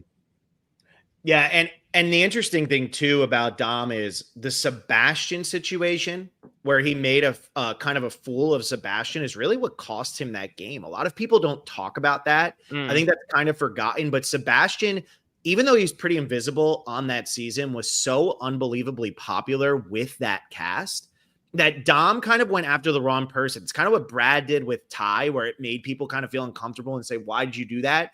And I do think that ultimately made it so that it was 5-5. Now, Wendell plays an amazing game. There's no denying that. But I think even if Dom doesn't go into fire, if he doesn't necessarily do, I think it was like final 6 or whatever it was when he decides to get rid of Sebastian. If he doesn't make such a fool of Sebastian, I think he can win that season. And I think he's learned a lot from all of that. And just like his post-game personality and everything like that, I feel like Dom would come in a little bit less aggressive, which would probably be good for him. But he would still play. But his less aggressive is still like Tony, right? He can't turn it completely off. And so when he'd get out there, he'd try to be a little bit less aggressive. But if he hears his name coming up, he's going to be the guy who has a plan and a backup plan and all of that. And when I look at Will's tribe, Dom and Jesse is an obvious pairing, in my opinion. You could even throw Rob Sesternio in there. Which one are you going to go target? They're all threats. Yep, exactly. Now, if Dom ends up winning this season, does he go on Twitter and claim that he's the best Survivor player of all time? I mean, what do we think about his claims here with Rachel? Huh? He's been doing that nonstop. Yeah, I mean, listen, I've talked about this before. I feel like Rachel played the game that she would not have wanted to play. I think she would even dispute the claim. I think that it depends on what you really value in a player. Do you value dominance, for lack of a better term, or do you value more so adaptability and the way to work yourself out of a corner? I think those are two fundamentally different skill sets that even players like Dom versus Rachel were able to exercise. So it honestly depends on what you think is a better, facet of a Survivor player. Yeah. Yeah, I hear that. When he was posting that like crazy, I was like, damn, Dom, you're going in hard that Rachel's the best ever. Like, where's this coming from? I mean, to be fair, again, they have a bit of a connection outside of the game, so it does make sense. But to throw Wendell under the bus like that, I mean, I thought Wendell was the best to ever. What's going on? It makes your game look worse if Wendell's not the best. I know. So that means can we all say then Sam is the best runner up to never win? Is that? Sorry, Dom. A lot of people were saying that Sam played the best runner-up game in New Era history. Yeah, I mean, him versus Austin. Austin gets like no credit. Charlie, what? Charlie? I feel like Charlie has that claim pretty. I don't know. Oh no, you know what? Actually, I'll remedy. I think they were saying that he had one of the best final tribal council performances of a runner-up in the New Era. Yes, and that I agree with. He really did get like overshadowed big time there. All right, I'm going to go. So I have my 5th pick here. I only have one woman and I only have one old school thus far. So I am going to go with a pre-40 woman. Now, look, you said we're going into fantasy land. You said we're going to like do like, who we want. Who do we want? And I start looking at this, and realistically, I should probably be focusing more on like the late 30s and things like that. Do it. I know where you're going. Do you know where I'm going? I mean, I might not be going exactly where you think I'm going, because okay, there's a couple people in between, and they're all pre-20. Okay, that's all I'm going to say. There's like 5 people that I really want to see play. And I'm thinking maybe I could get multiple of them, which is why I only took the one woman in the new era thus far. So look, I know that there's one person, I think it's who you're thinking of, Mike, that everybody's like, how have they not played a second time? We all have the cast photo that is out there where people are like, oh my God, what could have been? But I'm actually not going to go that route. And I'm just laughing as I say this over and over again, because look, we talk about people get a little bit older. They play once, they make a big impact. They play a second time, they fizzle out big time. And now we don't hear from them for 30 seasons. And I'm like, well, what's that person up to? What's their life been like? Have they changed? Have they matured? Would they potentially play a much better game? And I'm going to say the word that made Will almost punch me in the face on one of our first podcasts when I said they were one of the best players to never win. And they're not, but I'm going to take Sugar. And I want Sugar on my season. All right. Again, I did not expect this whatsoever. Even at the end there, Phil, the time it was PG who you really wanted to see again. And I thought that's who you were talking about for a little bit. Dude, there, at least. I want to go Sugar. And look, we're playing in La La Land, but let me just say this. When season 46 was airing, and look, I'm going to get blown up in the chat, and I love it. And when season 46 was airing, everybody said it was like Gabon all over again. Mm-hmm. It was Gabon all over again. It was Gabon all over again. And what made Gabon so good? Yeah, the whole cast, but Sugar was the star of Gabon. And if Survivor producers are looking around and hearing this, and they're saying, man, people are comparing this to Gabon in a positive way, even though it's negative people, negative personalities, like 46 doesn't get along very well. Gabon, Randy's out here saying, I won't even watch these seasons. And now he's talking about Rob and Parvati, but they don't get along very well. And I feel like Sugar was such gold TV. She comes out for Heroes versus Villains, has no shot. She should have never been on the Heroes tribe. She was a villain through and through. But I think now she's older. I've gotten to talk to Sugar a bunch of times. Well, I know you have as well. I'm sure, Mike, you have too. But like, I've gotten to talk to Sugar a bunch of times. I feel like she's leveled out so much, but I feel like back on that island, she could just turn it on, and it would be so fun to watch her be probably underestimated. Nobody's going to look at Sugar and say, man, she's a threat to win. But I want to see Sugar play again, like, because we really only saw her play once. She was the fan favorite from that season. She was the people that the casuals, like my parents, who I had to stop talking Survivor with, were like, how did she not win at Final 3? So yeah, I'm going there, and I know that that's outlandish, but I'm going Sugar. No, dude, stand your ground. You know, so stake your claim here. I love it. I mean, yeah, I think that she is one of these cases, almost like a Malcolm, where her second season goes so destructively, and especially, you know, everything around her coming into the season, especially coming out of it, you know, her being this first boot, but it really is sort of underrated how much of a massive character she was in Survivor Gabon. People talk about that era of Survivor as, from an editing perspective, a narrative perspective, kind of taking a shift into less of an ensemble drama and more of like an, okay, it's going to all focus around one person. And Sugar, as much as people talk about Coach and Russell, she was the progenitor of that. Really, all of Survivor Gabon runs through Sugar. She was the one who gets sent to exile a record amount of times. She finds the idol that she ends up, you know, using to make her move. Later on, she's the one who helps take out Ace, despite the fact that he's been patronizing her the entire time. She's one of the people that helped flips the game on the Onions at the merge. Then she's one of the people that flips the game back onto Crystal and Kenny. And she ends up making a move that arguably wins Bob Crowley $1 million in, due to her emotionally turbulent relationship with him, decides to force that tie at Final Four fire making. She is the fulcrum of so much stuff in this season. She really is Gabon incarnate. And it'd be really interesting to see, especially as Sugar now, whether she would play with that much chaos again, or if she would be a little bit more measured. A spoonful of sugar, if you will, helps the medicine go down. It does. And look, we saw Abby Maria come back and play in Game Changers. And no, not Game Changer, Second Chance, right? Second Chance. Why am I drawing a blank? Second Chance. She goes back and makes it pretty deep. And like I kept saying to people, it's like Abby Maria to a point is very fun TV, but if you get too much Abby Maria, it can be a lot. And I feel like Sugar kind of fit into that a little bit, right? Like where she was so integral to what Gabon was, but would too much sugar be a bad thing? I don't think any way, shape, or form, if we put this cast together, if we're looking at 50, Sugar's not going to be the star of the season, but she's going to be an absolutely awesome supporting cast member who has shown that she has the game sense and the strategy to make things happen. Mike, you bring up a great point.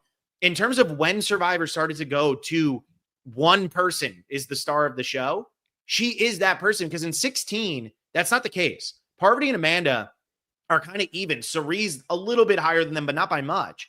And in China, James, Amanda, Courtney, Todd, you have all of them. And really, Courtney doesn't even get that many confessionals there. She's just awesome.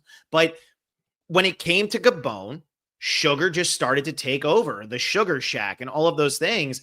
And so, you know what? Like, while everybody's talking about Coach and Russell from 18 and 19, maybe we should be talking about Sugar. That's all I'm saying. I want to see Sugar play again. And how old is Sugar now? Sugar is, let's look it up. She is she's in her 40s. She's 45, exactly. Yeah, so 45 years old. I feel like we would see a much more mature version of her. She still looks amazing. I feel like she'd kill it out there. I want to see her play. I'm in. That's an interesting pick. Yeah, I mean, I think she definitely fits into a lot of these themes we're talking about as someone who would play a different game, more mature and all that. And also somebody who, only really played one season. She goes out so early, I mean, in Heroes for Film. So, yeah, I'm with Sugar. I've met her a few times. She's great. As she said, does she want to play again? Do we know? Have we heard anything? So she said in her quarantine questionnaire that she would not like to play again, though, opinions change. But I think, again, if you are aware of what happened with her after Heroes versus Villains, I think she's very much moved on with Survivor. Mm-hmm. She still engages with the show, but I think she has moved. Like, she was at one of the LA drop-in events, I think, this past season. But I think she is more than happy to kind of leave Survivor behind from a player perspective. Yeah, and like, she goes to a lot of the events, and that's one thing I need to like shout out Sugar for. I know she's like not going to listen to this, but for anybody who you never know. Sugar's one of those people too. Like, when we were first starting out the podcast, you'd see her at an event, and then you'd see her at the next event, and she would call you by your name, and you're like, whoa, that's crazy. How does she remember who I am? Because like, a lot of the Survivor players and stuff are meeting hundreds of people at these events and stuff. And Sugar had that kind of like it thing where she would remember the people who were coming in the second time, right? And I think that that's like an interesting thing just about a person, because I'm not saying people who can't do that are bad people. I couldn't do it. But she has such a way of doing that impressed me. And I'm like, I really think that she would play such a different and play such a good social game that people would never see coming. So, yeah, that's my 5th pick. All right. We're starting to round the turn here as I'm doing number 5 and number 6. And look, Phil, I am not beyond plucking that low-hanging fruit. But the question is, how does that fruit resonate for me in the bedroom? Give me Natalie Bolton, baby. Here we go. Because here's the thing.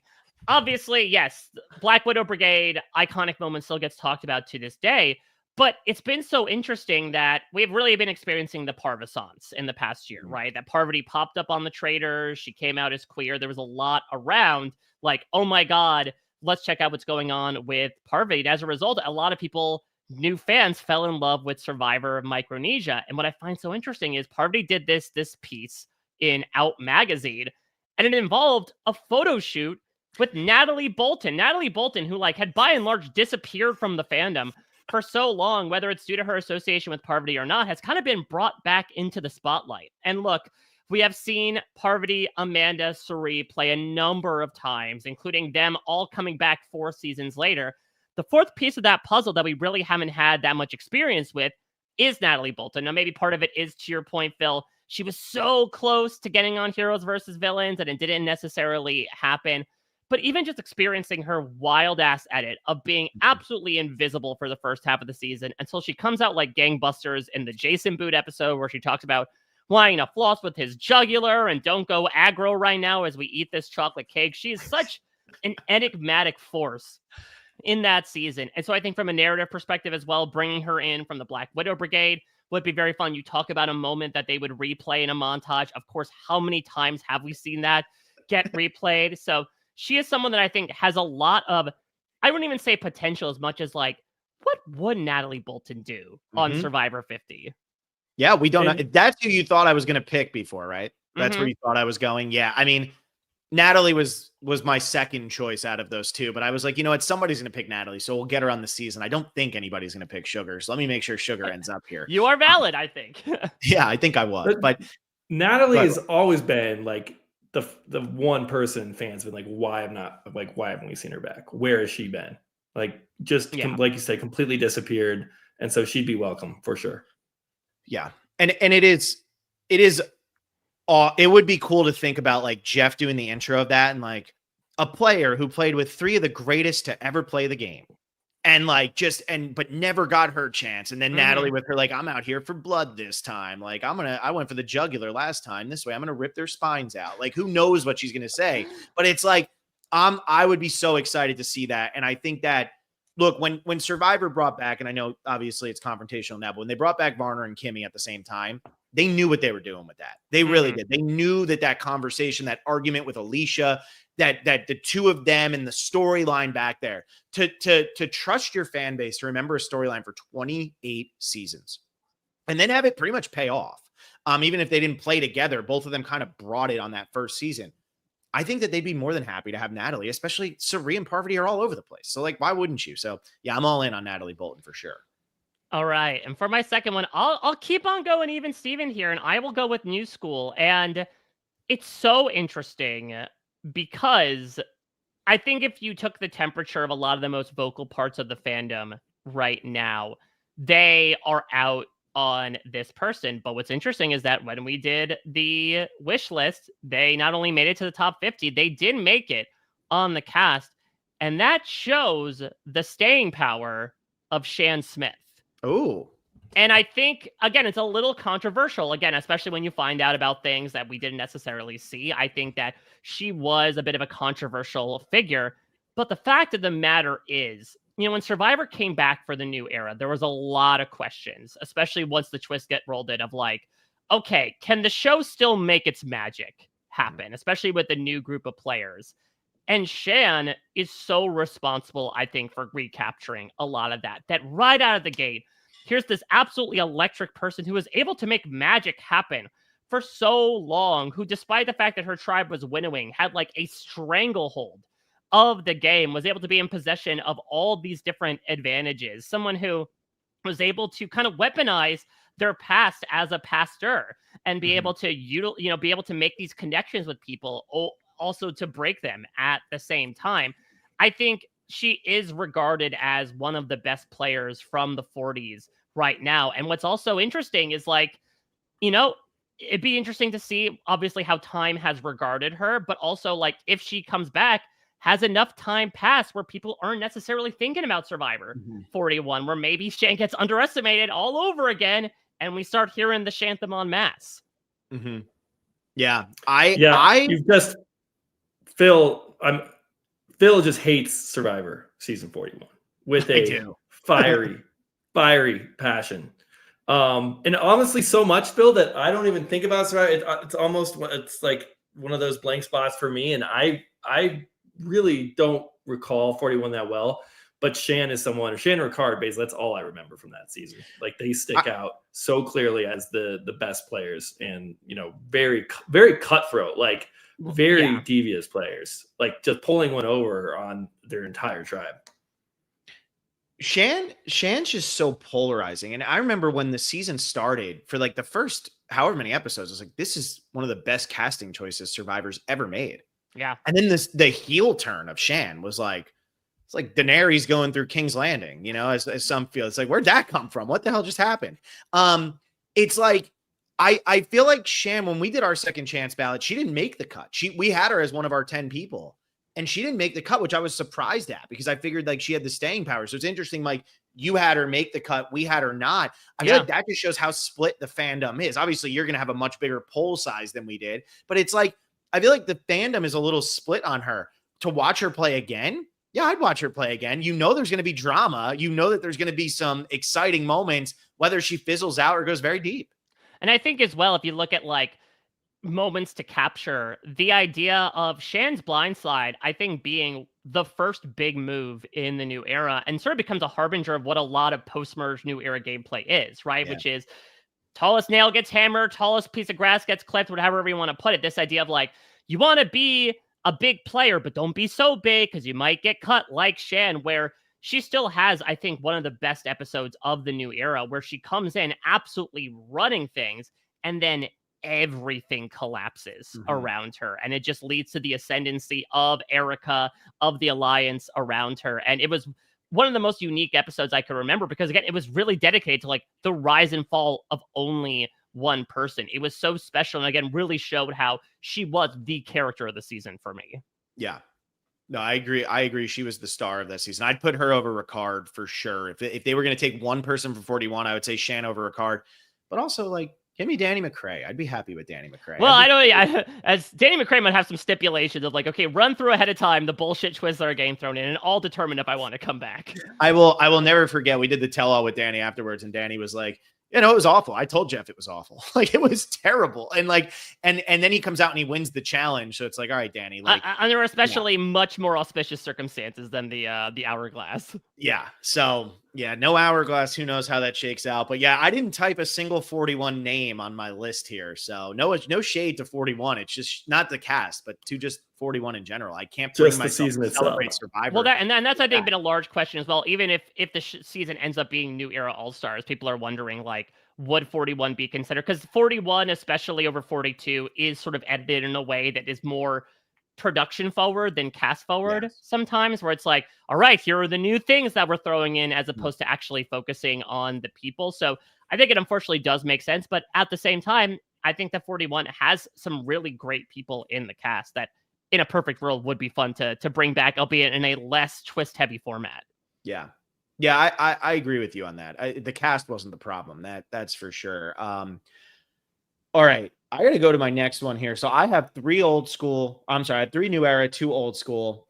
I got 2 women, 3 men. So I'm going to try to leave all my options open so that Will doesn't get 2 easy picks here. So I am going to go with an old school woman. And I don't want this to just turn into like 3 peats. So I'm going to try to see here if I can take somebody who's only played it one time and take them here as like who I think has a lot of potential and could potentially win the next season. This person, if they would have done an all-star season closely after, probably gets called immediately. Now I'm not so sure. But when we did our second chance 2, they got on the ballot, and then I predicted they would win the Brand Steal, and they won the Brand Steal. And so I'm going to take Lauren O'Connell. I think Lauren O'Connell is a solid pick here. I feel like she played the game so young. Like, what was she, 21? She was something like that, yeah. Going out there. And then she ends up on the same tribe as Kelly Wentworth. She loves Kelly Wentworth. She's losing her mind over Kelly Wentworth. She doesn't eat for like the entire season. Like literally, I remember asking her after the season, what would have happened if you had to go to Edge of Extinction? And she's like, we don't talk about that because she's not going to quit. But how would she have survived out there? She was passing out anyway on her season. So, but I feel like there's a lot of untapped potential there.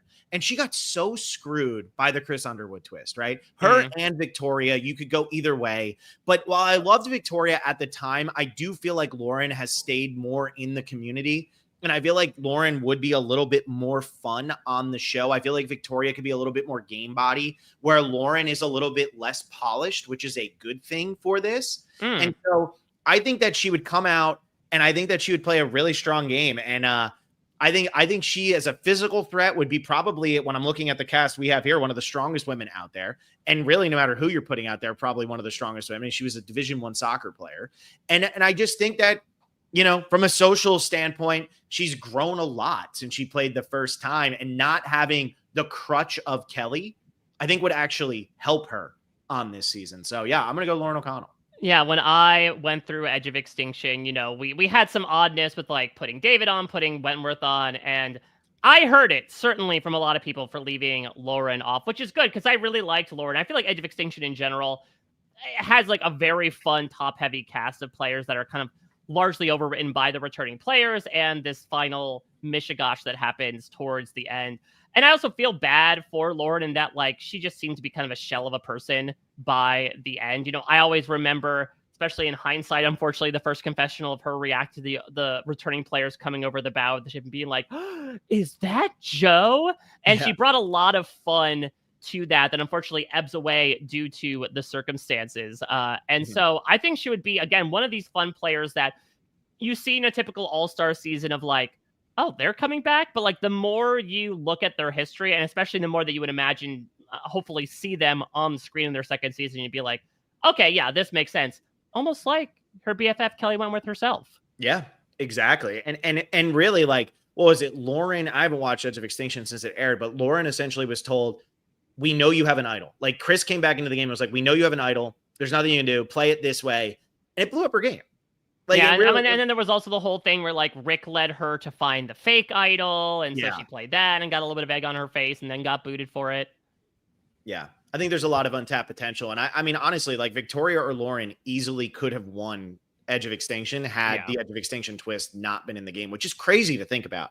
Because like, where would like Victoria, I think people would have seen coming a little bit more, but like, where does Lauren rank all that? Like, that's like a Jenna Maraska type win where it's like, how the hell did that happen? Yeah, Phil, this is the first time you haven't really stolen someone that top of mind for me. So I'm just good. I'm very excited about that. Nothing against Lauren. Very high on her. I just think there's just too many other options. But still a good pick, Phil. Thanks, man. What do you got? You got 2 picks back to back, and then you're going to get to pick at the end. You say, yeah, he'll say like whatever's left over, but he still gets to choose among 600 plus Survivor players. Yeah, exactly. The leftovers. It's not like we're drafting months or something where we each get to pick 4 months. This is one I'm going to take a page out of Phil's book here, which when we talk about 50, we're like, we don't want to see the 3-time players and 4-time players. But Phil, you took Malcolm and you explained why. It really feels like Malcolm only had one real shot. And this player, I've seen a lot of this player, and some people might be sick of her. But the most screwed over player in Survivor history, she has not appeared since season 34. So that's going to be 16 seasons away. So it's like, I know we complain with the return. Oh, the Parvati's, the Sandras, the Robs. Like, yeah, they were on Winners at War. We did not have Sari on Winners at War because she's never won the damn game. And I feel like she's being blanket excluded because she is one of these Hall of Famer Survivor players that has played 4 times already. But her outings, man, they're so unfortunate how they end. And she completely deserves another chance to play Survivor. I know she got her win on the Traders. But hell, I want Sari on this season. She's one of the only players that fall into this camp of we're getting sick of that I actually think deserves a shot and that I want to see. Yeah, so I mean, she might be one of the only players to play in back-to-back years, considering that we're going to see her later on this year in AU versus the World.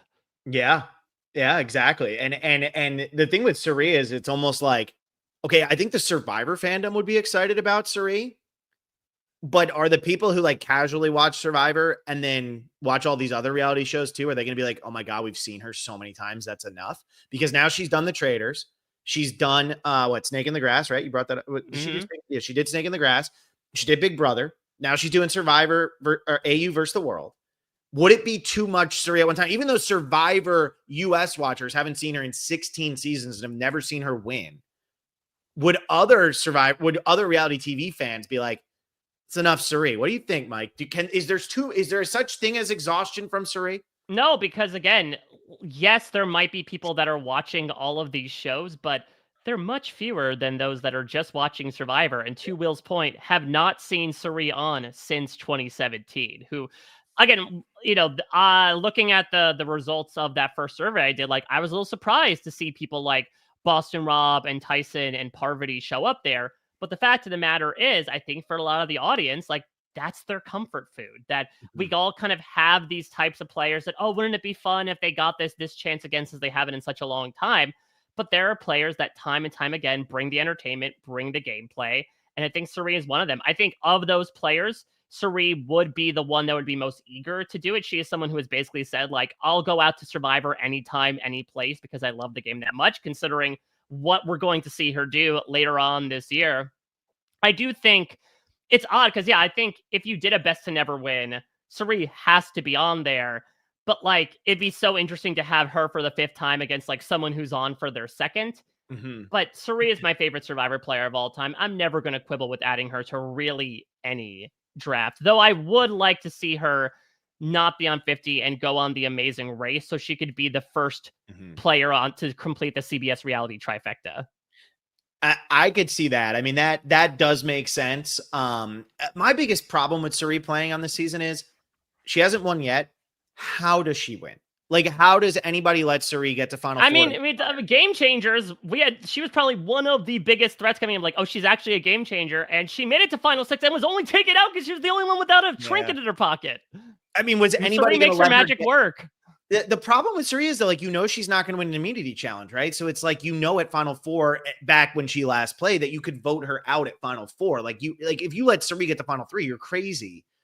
I just struggle with that. But again, look at the players that we have on. Yeah, that's true. And look at the fact that Suri has never been voted out by a majority in her Survivor career. The one time she was taken out pre-merge, it was because of the whole "tonight we make our move" JT flipping the vote to make it 3-3-2, which is like arguably one of the best episodes pre-merge of all time. But that Tom Westman and JT and Colby giving me chills in that season when all three of them fizzle out so bad, just like lets you know how good that episode is, because that episode is insane, which really Tom shouldn't be lumped in there. He played so good. He just had no shot. All right. So Suri, okay. I wasn't expecting one of those. And now I feel less bad if I start making some of my last two. Yeah, now you can really crack open those three-peats for your last couple, Phil. Yeah. And Phil, we talked about this when we talked about, like, I don't know, our first Survivor 50 podcast, that we're going to want the Sean Rectors and the Rob C's and all these old school, maybe Kelly Goldsmith, in reality, they need to cast people that are top of mind and that are big stars. Like, this is still a TV show. CBS needs to put on the attention grabbers. Like, we might see Tony again. We might see Boston Rob again. And I know we just saw those players on 40, but the goal is to get eyeballs. And so we are going to see some of these players. We're not just going to get deep cut after deep cut. And so if we are going to get a 5-time player, I would like it to be Suri. All right. Who's your next pick? Penultimate pick. Oh man. What's my... So you're done with your old school. You're out of old school. You're so Angelina, Rob Cisternino, Dom, and Suri. So you're into nothing but new era group. Okay. Have yourself on the back real quick. I've already got Emily and Jesse. Let's go Arrow. All right, what the hell, guys? Let's go with Kelly Nair.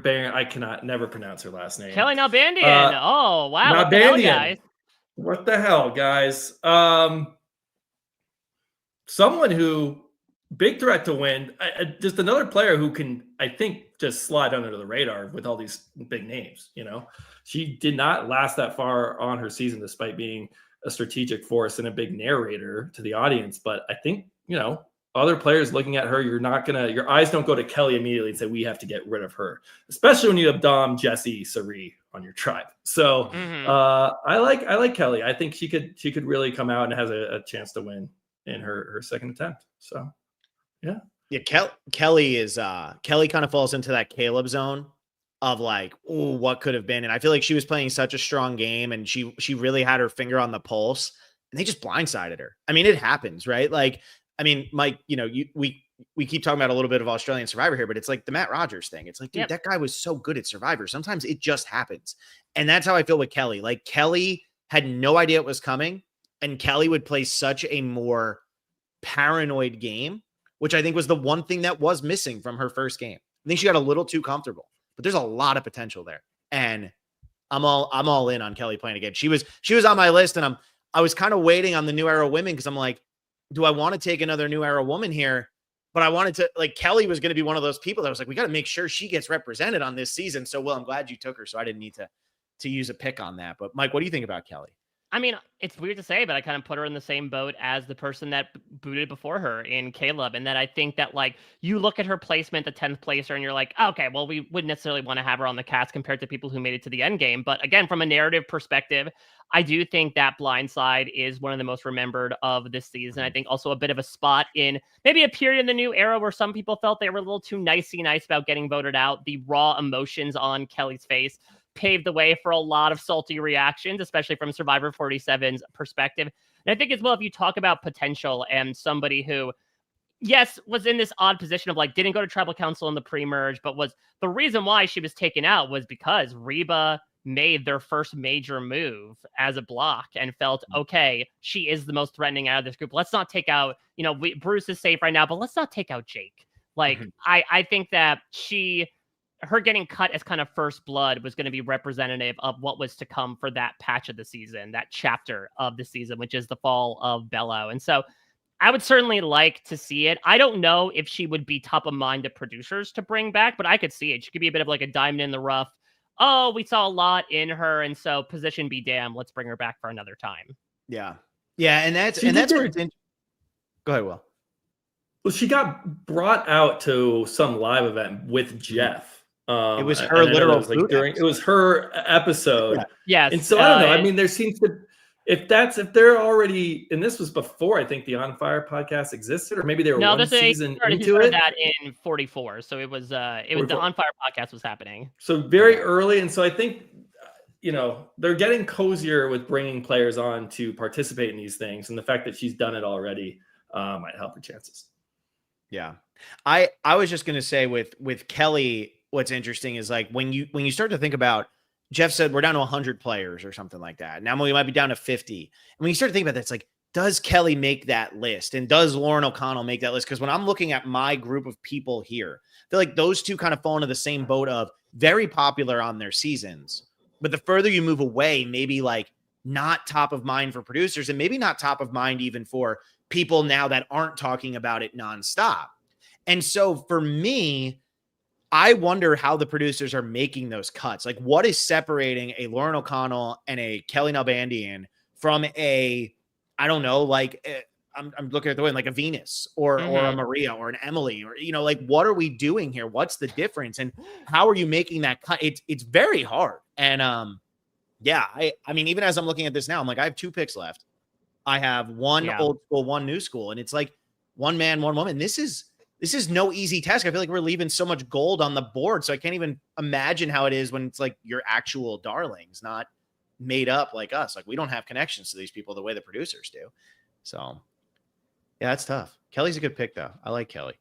Well, then it's all on you. Start killing your darlings, Phil. I am killing my darlings. So I'm gonna list off a couple people real quick. Okay. I just want to list off a couple because I just want to give proper shout out here. Honorable mentions. Yeah, Fair Play, Rupert, right? Like those are two guys, big personalities, big players. James Clement, all-time GOAT. Like love that guy so much. Devins, Davey, Alec Merlino, right? Like Alec Merlino gets no love, but like Alec Merlino was so fun on that season. And I know he had the whole issue with F it, that obviously hurt him, but like so good. Bryce Isaiah, I love you. Maybe your name's still going to come up. Maybe there's a shot. And I have to give a final shout out here to Terry, because Terry, after he went out the way he did his second season, one of my all-time favorite players. And I'm really bummed that we never got to see a true second shot from him. But I have to take a guy from the new era as my fourth guy. The new era is my fourth guy because I think the pool for the guys is stronger for new era. Then the pool for the women is stronger for old school. And my guy is Andy. Andy Rada from last season. Yeah. I was saying after he went home, I want Andy back on my screen so bad. I think he played a great game. He started at the bottom. He worked his way up. He started making huge moves. He's a part of Operation Italy. He played an absolutely awesome game. Great storyline. Big time fan favorite. So I want Andy on my tribe, and I think he needs to be called for season 50, depending obviously on who plays 48, who plays 49. But right now, if you were looking at the men, I would say Q and Andy are probably the top 2 candidates from the new era thus far. Yeah, I mean, there was that whole tidbit, right, that Jeff gave an interview being like, we're considering one person from 47 for 50, and a lot of people were like, is it Genevieve or is it Andy? Because Andy, much like Emily, goes through this huge metamorphosis, right, has this mental breakdown on the mat in front of everybody that pretty much labels him a GOAT from the beginning, has his he's all that moment where he lets his hair down, turns on the people that like kept him along thinking he was an easy vote only for him to turn the votes against them. And then even after that point, you would think like that was just one feather in the cap, but he ends up becoming the architect of, again, Operation Italy, currently rated the #1 episode of Survivor on IMDb, regarded by some people as not only one of the best episodes of the new era, but the best episode of Survivor, period.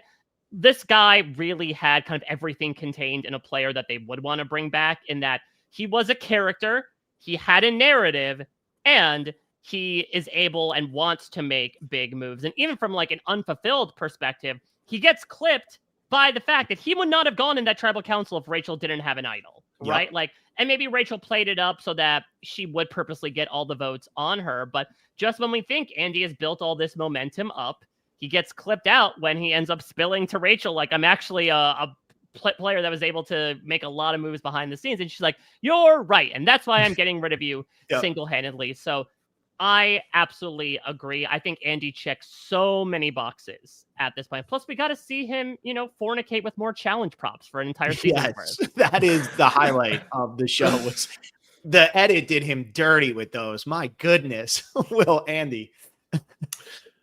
I was on record, Phil, saying this during 47, at least towards the end, that to me, Andy is season 47. And Mike, it's kind of like what you were saying about D and Jam Jam, how you don't want to kind of ruin their stories or their games. I do not need to see Andy play again. I think he has such a perfect arc and narrative in season 47.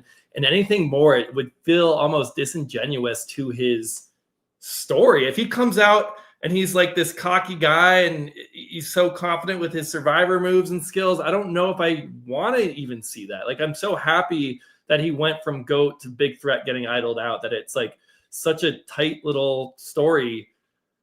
And I don't know, there's other people I want to see too. I don't need to see him right away. I know a lot of people enjoyed him, but he's, to me, the perfect character for season 47. And I don't know if version 2 of Andy can even sniff coming close to the season 47 version of Andy that we saw. I think the unfortunate or fortunate, depending on how you look at it, way of Survivor casting and everything is they don't really think about, like, is this person going to be not as good as they were the first time? They look at Andy and they say, he was season 47. He must be on season 50 because season 47. Oh, I think he will definitely be there. He's just not someone that I'm itching to see play again so soon. And it's also, give it a year and see how you feel as well. I think that when I did the wish list, there was a lot of recency bias. A lot of players from 45 and 46 made it on. But I also think that we've even seen with some of these players we talked about how opinions can change if you poll people right after the season ends versus a year from now where you've had some time away. Some people's opinions of others rise, some of them fall. They're more forgotten in the moment. Unfortunately, you see that with a lot of like the season 44 cast as an example. So yeah, I'd be intrigued to see what the prevailing opinions are on Andy in the fall of 2025 as an example. And also like how much something like a move like Operation Italy will have an effect on Survivor gameplay moving forward, even outside of Andy himself being there. That's a good point.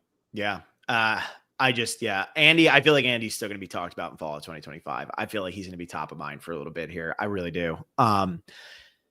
All right, Mike, you're making your last 2 picks here. So you got to get like a nice drum roll for yourself here.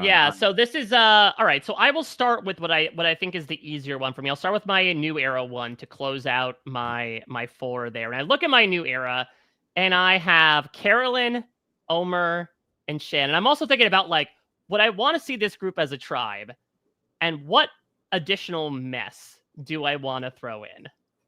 And I think we go back to the messiest season, which is 46 of the new era.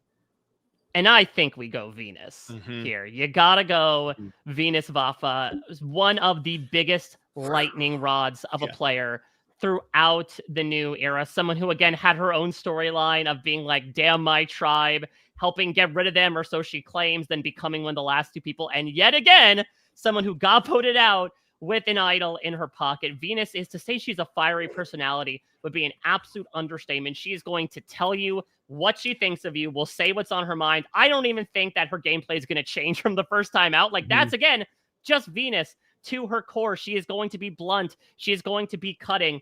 I very much was contemplating putting Courtney Yates on this list from my perspective. I feel like she's very much kind of like a Courtney Yates, Eliza hybrid in terms of how outspoken she is. And just imagining her on a tribe with Carolyn, Omer, and Shan, they would not make it to a tribal council alive. Someone would be deceased by the end of that day.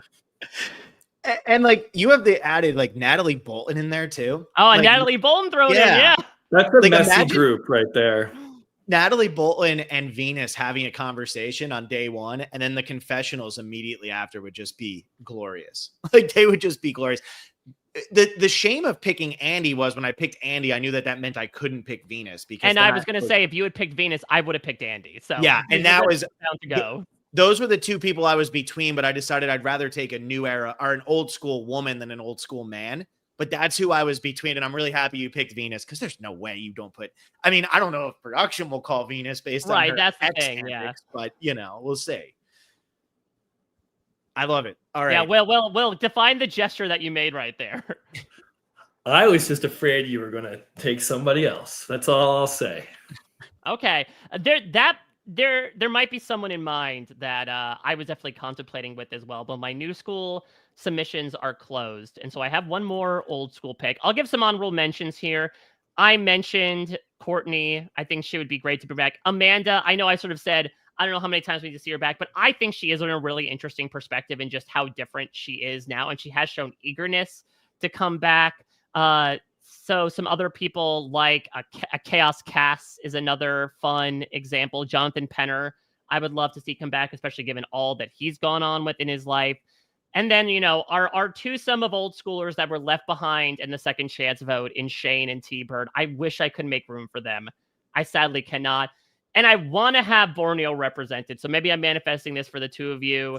Would love to see Greg Buis out there. Greg is one of my favorite Survivor characters and just the absolute troll he was. One of the first big characters in Survivor history. But they cannot hold a candle to this last old school person that I am bringing on here, because this person, unlike some of the others in the late 30s, have not been given the opportunity or have been given the opportunity to come back. There were a few returnee seasons. And you could say it didn't work out. You could say that her job would not necessarily want to have her submit herself to the deprivational elements of Survivor, especially with how tough Survivor Ko Wrong was. I love Survivor Ko Wrong. It is one of my favorite seasons, far and away. This woman helped make it the masterpiece of a season it is. Everyone get your basket lids out. I want to put Sydney Gillen on my cast to finish it off. That puts you with 5 women, though. That's fine. It's fine. Okay. I got it. Listen, I'm not going for challenge strength here, okay? I am going for maximum drama and maximum potential. And Sydney is yet another person that is incredibly outspoken. I mean, this is somebody who is brought along with Scott and Jason as part of the straggling Braun tribe and then says, no, I'm good. And she finds greener pastures with Aubrey, with Michelle, with this alliance that ends up kind of taking control of this very chaotic endgame. Sydney was equal parts a character and a massive player. Only gets taken out due to not forced Final Four fire making in when her and Aubrey were put in against each other. But she was someone that was capable of doing a lot. And even from like a physical perspective, girl's a bodybuilder. Like, you talk about you're going to have 5 women. I would argue that she could outpace a lot of the men that you guys have drafted on your tribe. From what we've talked about, that's really the only reason why she hasn't signed on to do more Survivor, is because obviously a lot of the nutritional elements would not do well with her career. And so she said whenever she retires, she would be up for doing it. But I did peep, some Instagram comments when I was doing the Ko Wrong podcast about how she may be more interested in coming back than we may think. And I do not want to let her slip through either in this version of the cast or the real McCoy. So you're like just like waiting for the day that Sydney announces her retirement. You're gonna be like, okay, now we can cast another All-Star. Exactly. Season. Her loss is my gain. It's like Christian getting tenure. Similar story. Exactly. Yeah. A lot of dominoes have to line up. Well, what do you think about Sydney? Sydney's someone I was not thinking about. I think one, because when we've talked about Sydney, it is something she has said she will not play. So maybe that just kind of left her off my board. But I mean, I remember when Ko Wrong came out, we were talking about like almost sure we would see her since, and we just haven't. Like, she should have been somebody to play Game Changers. But I mean, the life of a bodybuilder is strenuous, and Survivor, and that doesn't mix well. So when she retires, I am all for seeing Sydney back. Do you know that from experience that the life of a bodybuilder is tough, Will, and strenuous? Exactly. Yes, I am actually retired, but I'm retired. But yes. Absolutely. All right, so you can go play. We'll see you out there. We'll see you out there, Will. Yeah, we'll see how you compete against Sydney. I like this idea. All All right. So Mike went 5 women, 3 men. I'm going to stick to the 4 and 4. I'm going to stick to, Survivor. Survivor made the mistake of casting more men than women on one season, even though they didn't do it on purpose. But like there actually are more men cast like on the show, as weird as that is, which is, you never think that, but San Juan del Sur started with 10 men and 8 women. Thanks, dude, Kim. Yeah. So I'm going to stay here with even, and I'm going to go an old school woman. And Mike, you mentioned a bunch, and like, these are people like, look, Janet Carbon, I feel like deserves a second chance more than anybody else, but I'm not going to put her here. She doesn't fit for me quite here. Kelly Wentworth, you mentioned Chaos Cass. Look, I also I think like Julia Sokolowski is somebody whose name should be coming up more in these types of especially because she conversations. played when she was freaking 18 years old. Yeah, like now we'd be seeing her. Is she 30 yet? Like she might have just turned 30. Like she's not. Yeah, she's 28 right now. It's crazy. That's crazy. So like we could watch Julia Sokolowski play 10 years apart and not have turned 30 yet. That's crazy to think about. So, and like out of the 18-year-olds who have played, Will Wall played pretty strong in Millennials vs. Gen X, but like Julia played such a strong game compared to the other 18-year-olds we had seen up to that point. You mentioned some of the old school people. I need to throw out one shout out that absolute 2, actually. They're from the same season. They need to be in consideration. They're not going to be, but they need to be. That is Taj and Aaron with 2 N's. Those 2 players need to be in consideration. If I was going total fanboy here, Aaron with 2 N's would be my pick. But then I look at my team and I'm like, I have Sugar and Lauren O'Connell. Enough people are going to be like, Phil, your team's the worst one. So it's nothing against Sugar and Lauren O'Connell. I picked you. That's the fan base's fault. So I am going to take the easy road, Mike, and I am going to take the most likable person to ever play Survivor, my favorite confessional giver ever, and that is Courtney Yates, who you mentioned a whole bunch. Courtney Yates, please call her. Please call her. Please call her. I don't know if she would play again. I tried to get I had Todd on the podcast this season, which was mind blowing to me. Amazing. I love Todd, and had him on, and I'm like trying to get info. I'm like, what about Courtney? What about Courtney?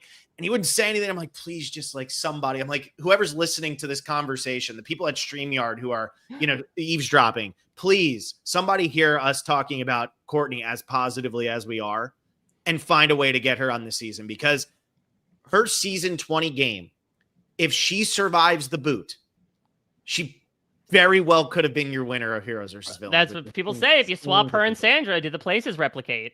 Because they pretty much do if you look at how that season unfolded. Like, Russell was trying to go to the end with winners, but Russell was going to, if he thought Sandra was a GOAT, what would he have thought of Courtney? Like, there's no way he's giving any merit to Courtney. Not that I'm taking Courtney Merritt. I'm taking Courtney Yates. But Courtney, be a bad pick. Wouldn't be a bad pick. But I want Courtney Yates on my team. I have to get my China representation. And since I couldn't get games, I'll take Courtney and I'll smile. I have my old school players with Malcolm, Sugar, Courtney, and Lauren O'Connell. It's like Lauren doesn't fit in with those others really, but I would love to see those interactions big time, because I feel like that would be fun. So yeah, I round out my team with Courtney.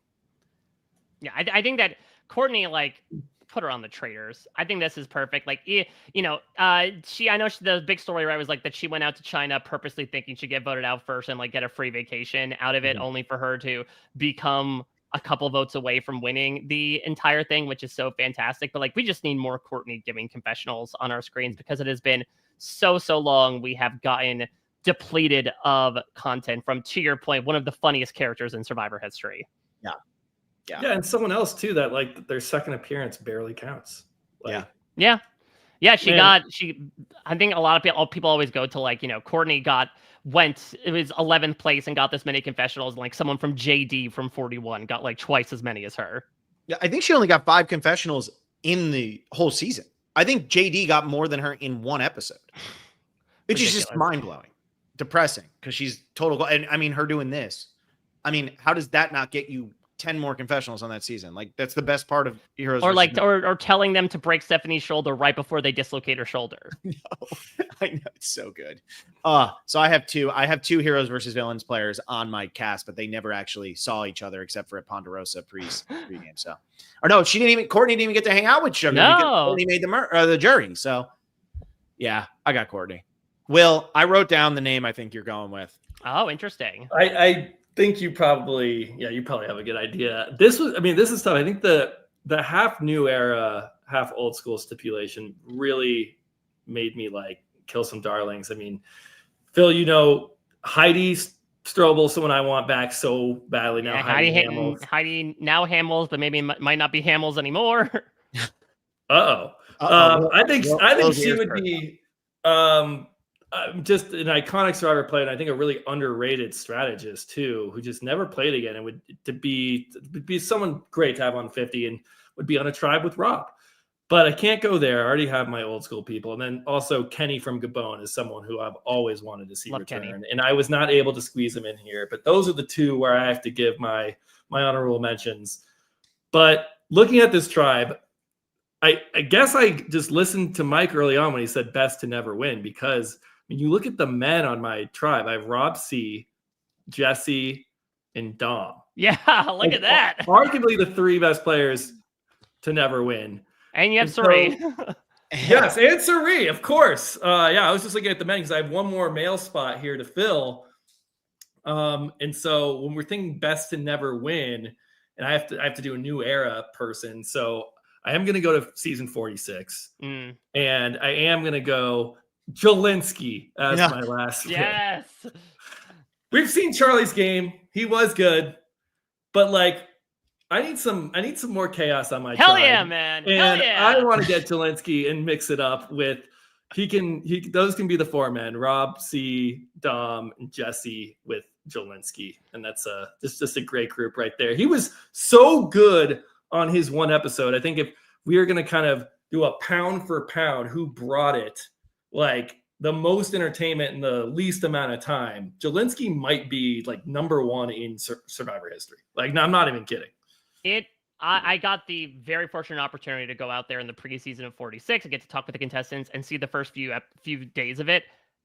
It was astounding. Like, I don't think I have ever experienced a first boot who like had so much go wrong for them, either self-engineered or not, as Jelinski. There was even stuff he talked about that didn't make the edit. Stuff like he had cut his feet up from doing the sweat task with no shoes on, so he couldn't walk. He found out he was allergic to coconut and his tongue was swelling. Then he lost his water bottle, so he couldn't even drink water. He couldn't eat or drink anything out there.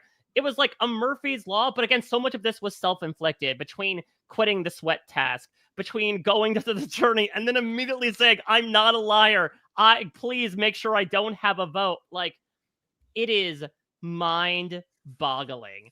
To the point where he makes the Mount Rushmore, in my opinion, of first boots in Survivor history. He would be the wild card to end all wild cards, just to like put him on there. I mean, I do not think there is a way they do a Francesca and have him go first twice. I think he will make it past one tribal council. I think he will cast a vote for the first time in the game. And I think much like we saw with RGP Traders, there could be a world where like we look at like the final several and he's sitting there and we're like, how did Jelinski end up getting there? Yeah.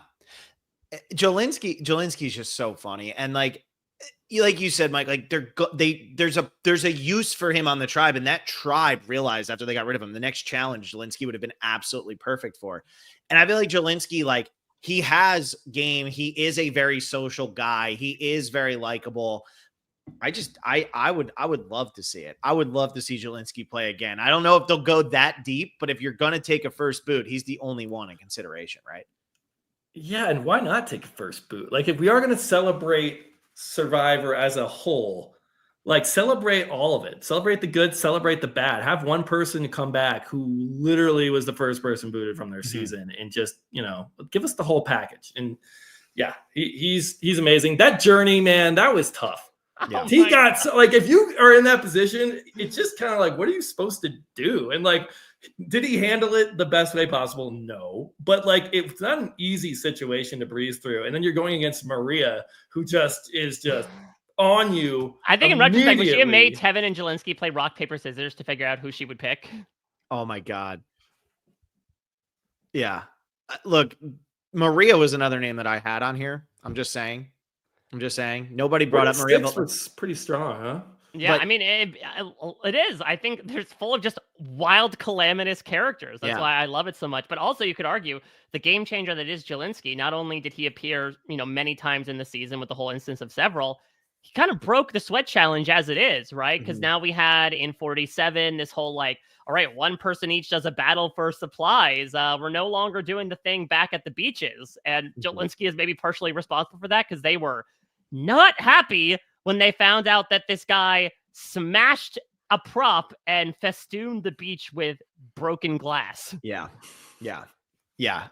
Like Jelinski was gold. That was the ultimate, like everything's going wrong. It was the Rome episode, but somehow in episode 1, it was the Drew Christie episode, but in episode 1. And I don't think there's anybody who would be mad that Jelinski would be on the screen, right? Like, I don't think there's anybody in the Survivor fandom. I mean, obviously there's people in the Survivor fandom, but like nobody would be like, oh man, how did they cast Jelinski? Everybody would be fine with it. We didn't get enough. Everyone's, salivating for more Jelinski. And that's kind of like where I feel like we went with some of these picks, right? Like Natalie Bolton goes deep, but I don't feel like we got enough Natalie Bolton. Like Courtney's played twice, but that second time she was barely there. I don't feel like we got enough of her. Sugar, I don't feel like I got enough of the second time. Rob Cesternino, we didn't get enough of the second time. It really is a lot of people that like we didn't get enough of, that it's like, what could this be? And hey, Jelinski could be that guy. Does Jelinski win Survivor, Will? I don't know. I think he could. I don't want to say he couldn't.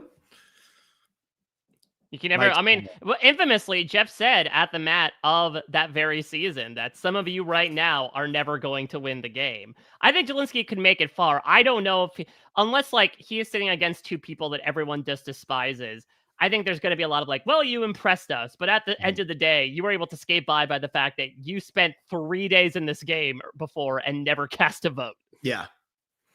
That would be definitely to his detriment. But wouldn't that be so amazing? I will also say Jelinski, a bit of a game changer. We talk about the big move where everyone traded in their shots in the dark to get more rice.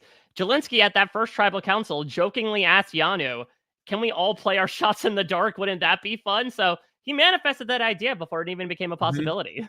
Yeah, changing the games and so. Do we know what they would do in that situation if all 6 people played their shot in the dark?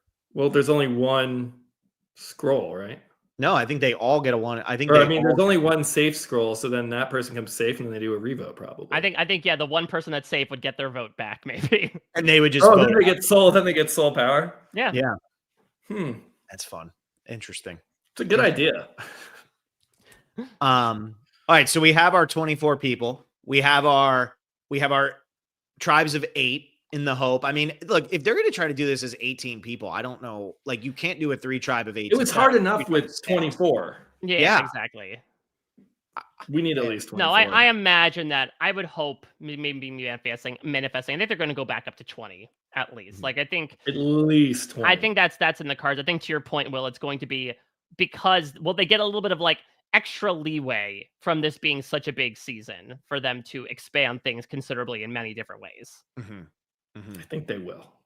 I think Survivor has always taken their, I guess, except for 30. I mean, 20 and 40 were big deals, and I think 50. True, though 31 was sort of like the belated 30th celebration, right?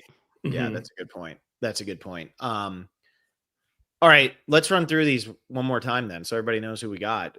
Will, you went first, so why don't you read it off here?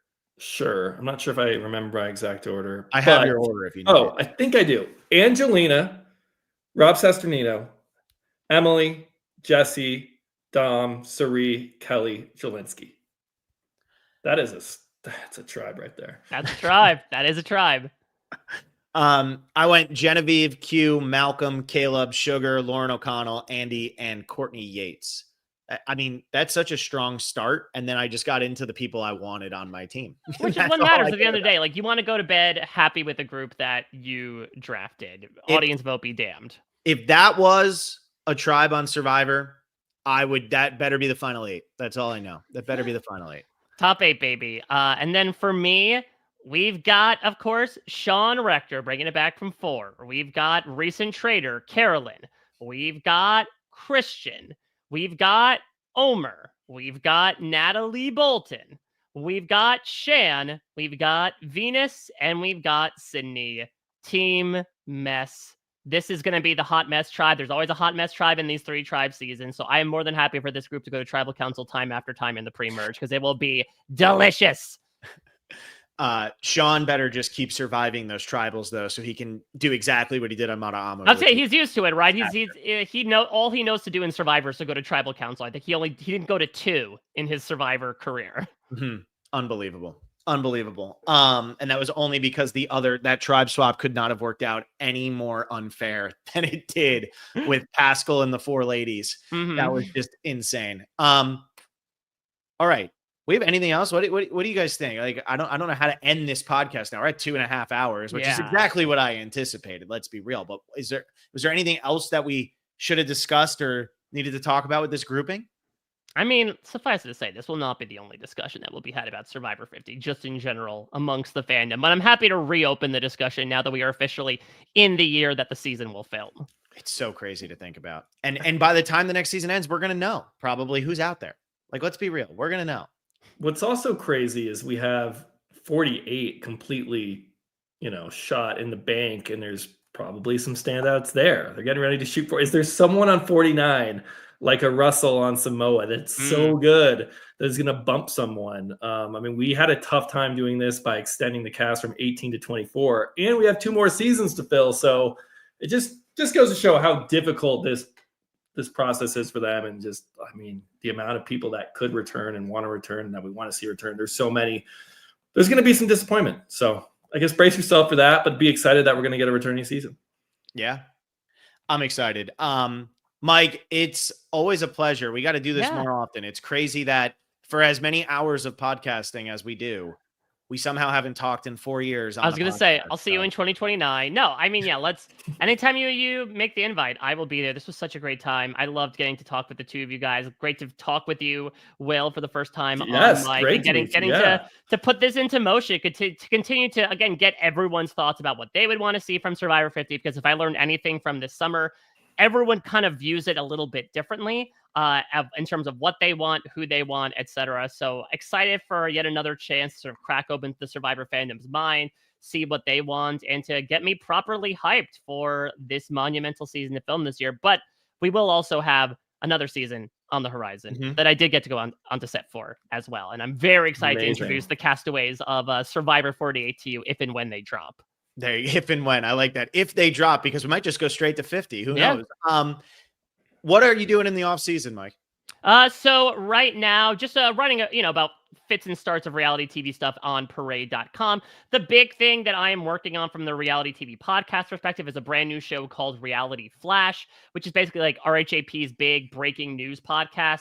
There's a lot of reality TV out there, and we're not all terminally online, where you might not know some random pieces of news that pop up. So every time we see something that's worth talking about, I will be in your eyes and ears, providing little bite-sized nuggets of like what you need to know, why it's important. I did one, for instance, last week about Heidi Klum returning to host Project Runway for the first time since like David versus Goliath has been on. So I'm sure there'll be plenty more to come in the new year. You can check that out at therealityflash.com.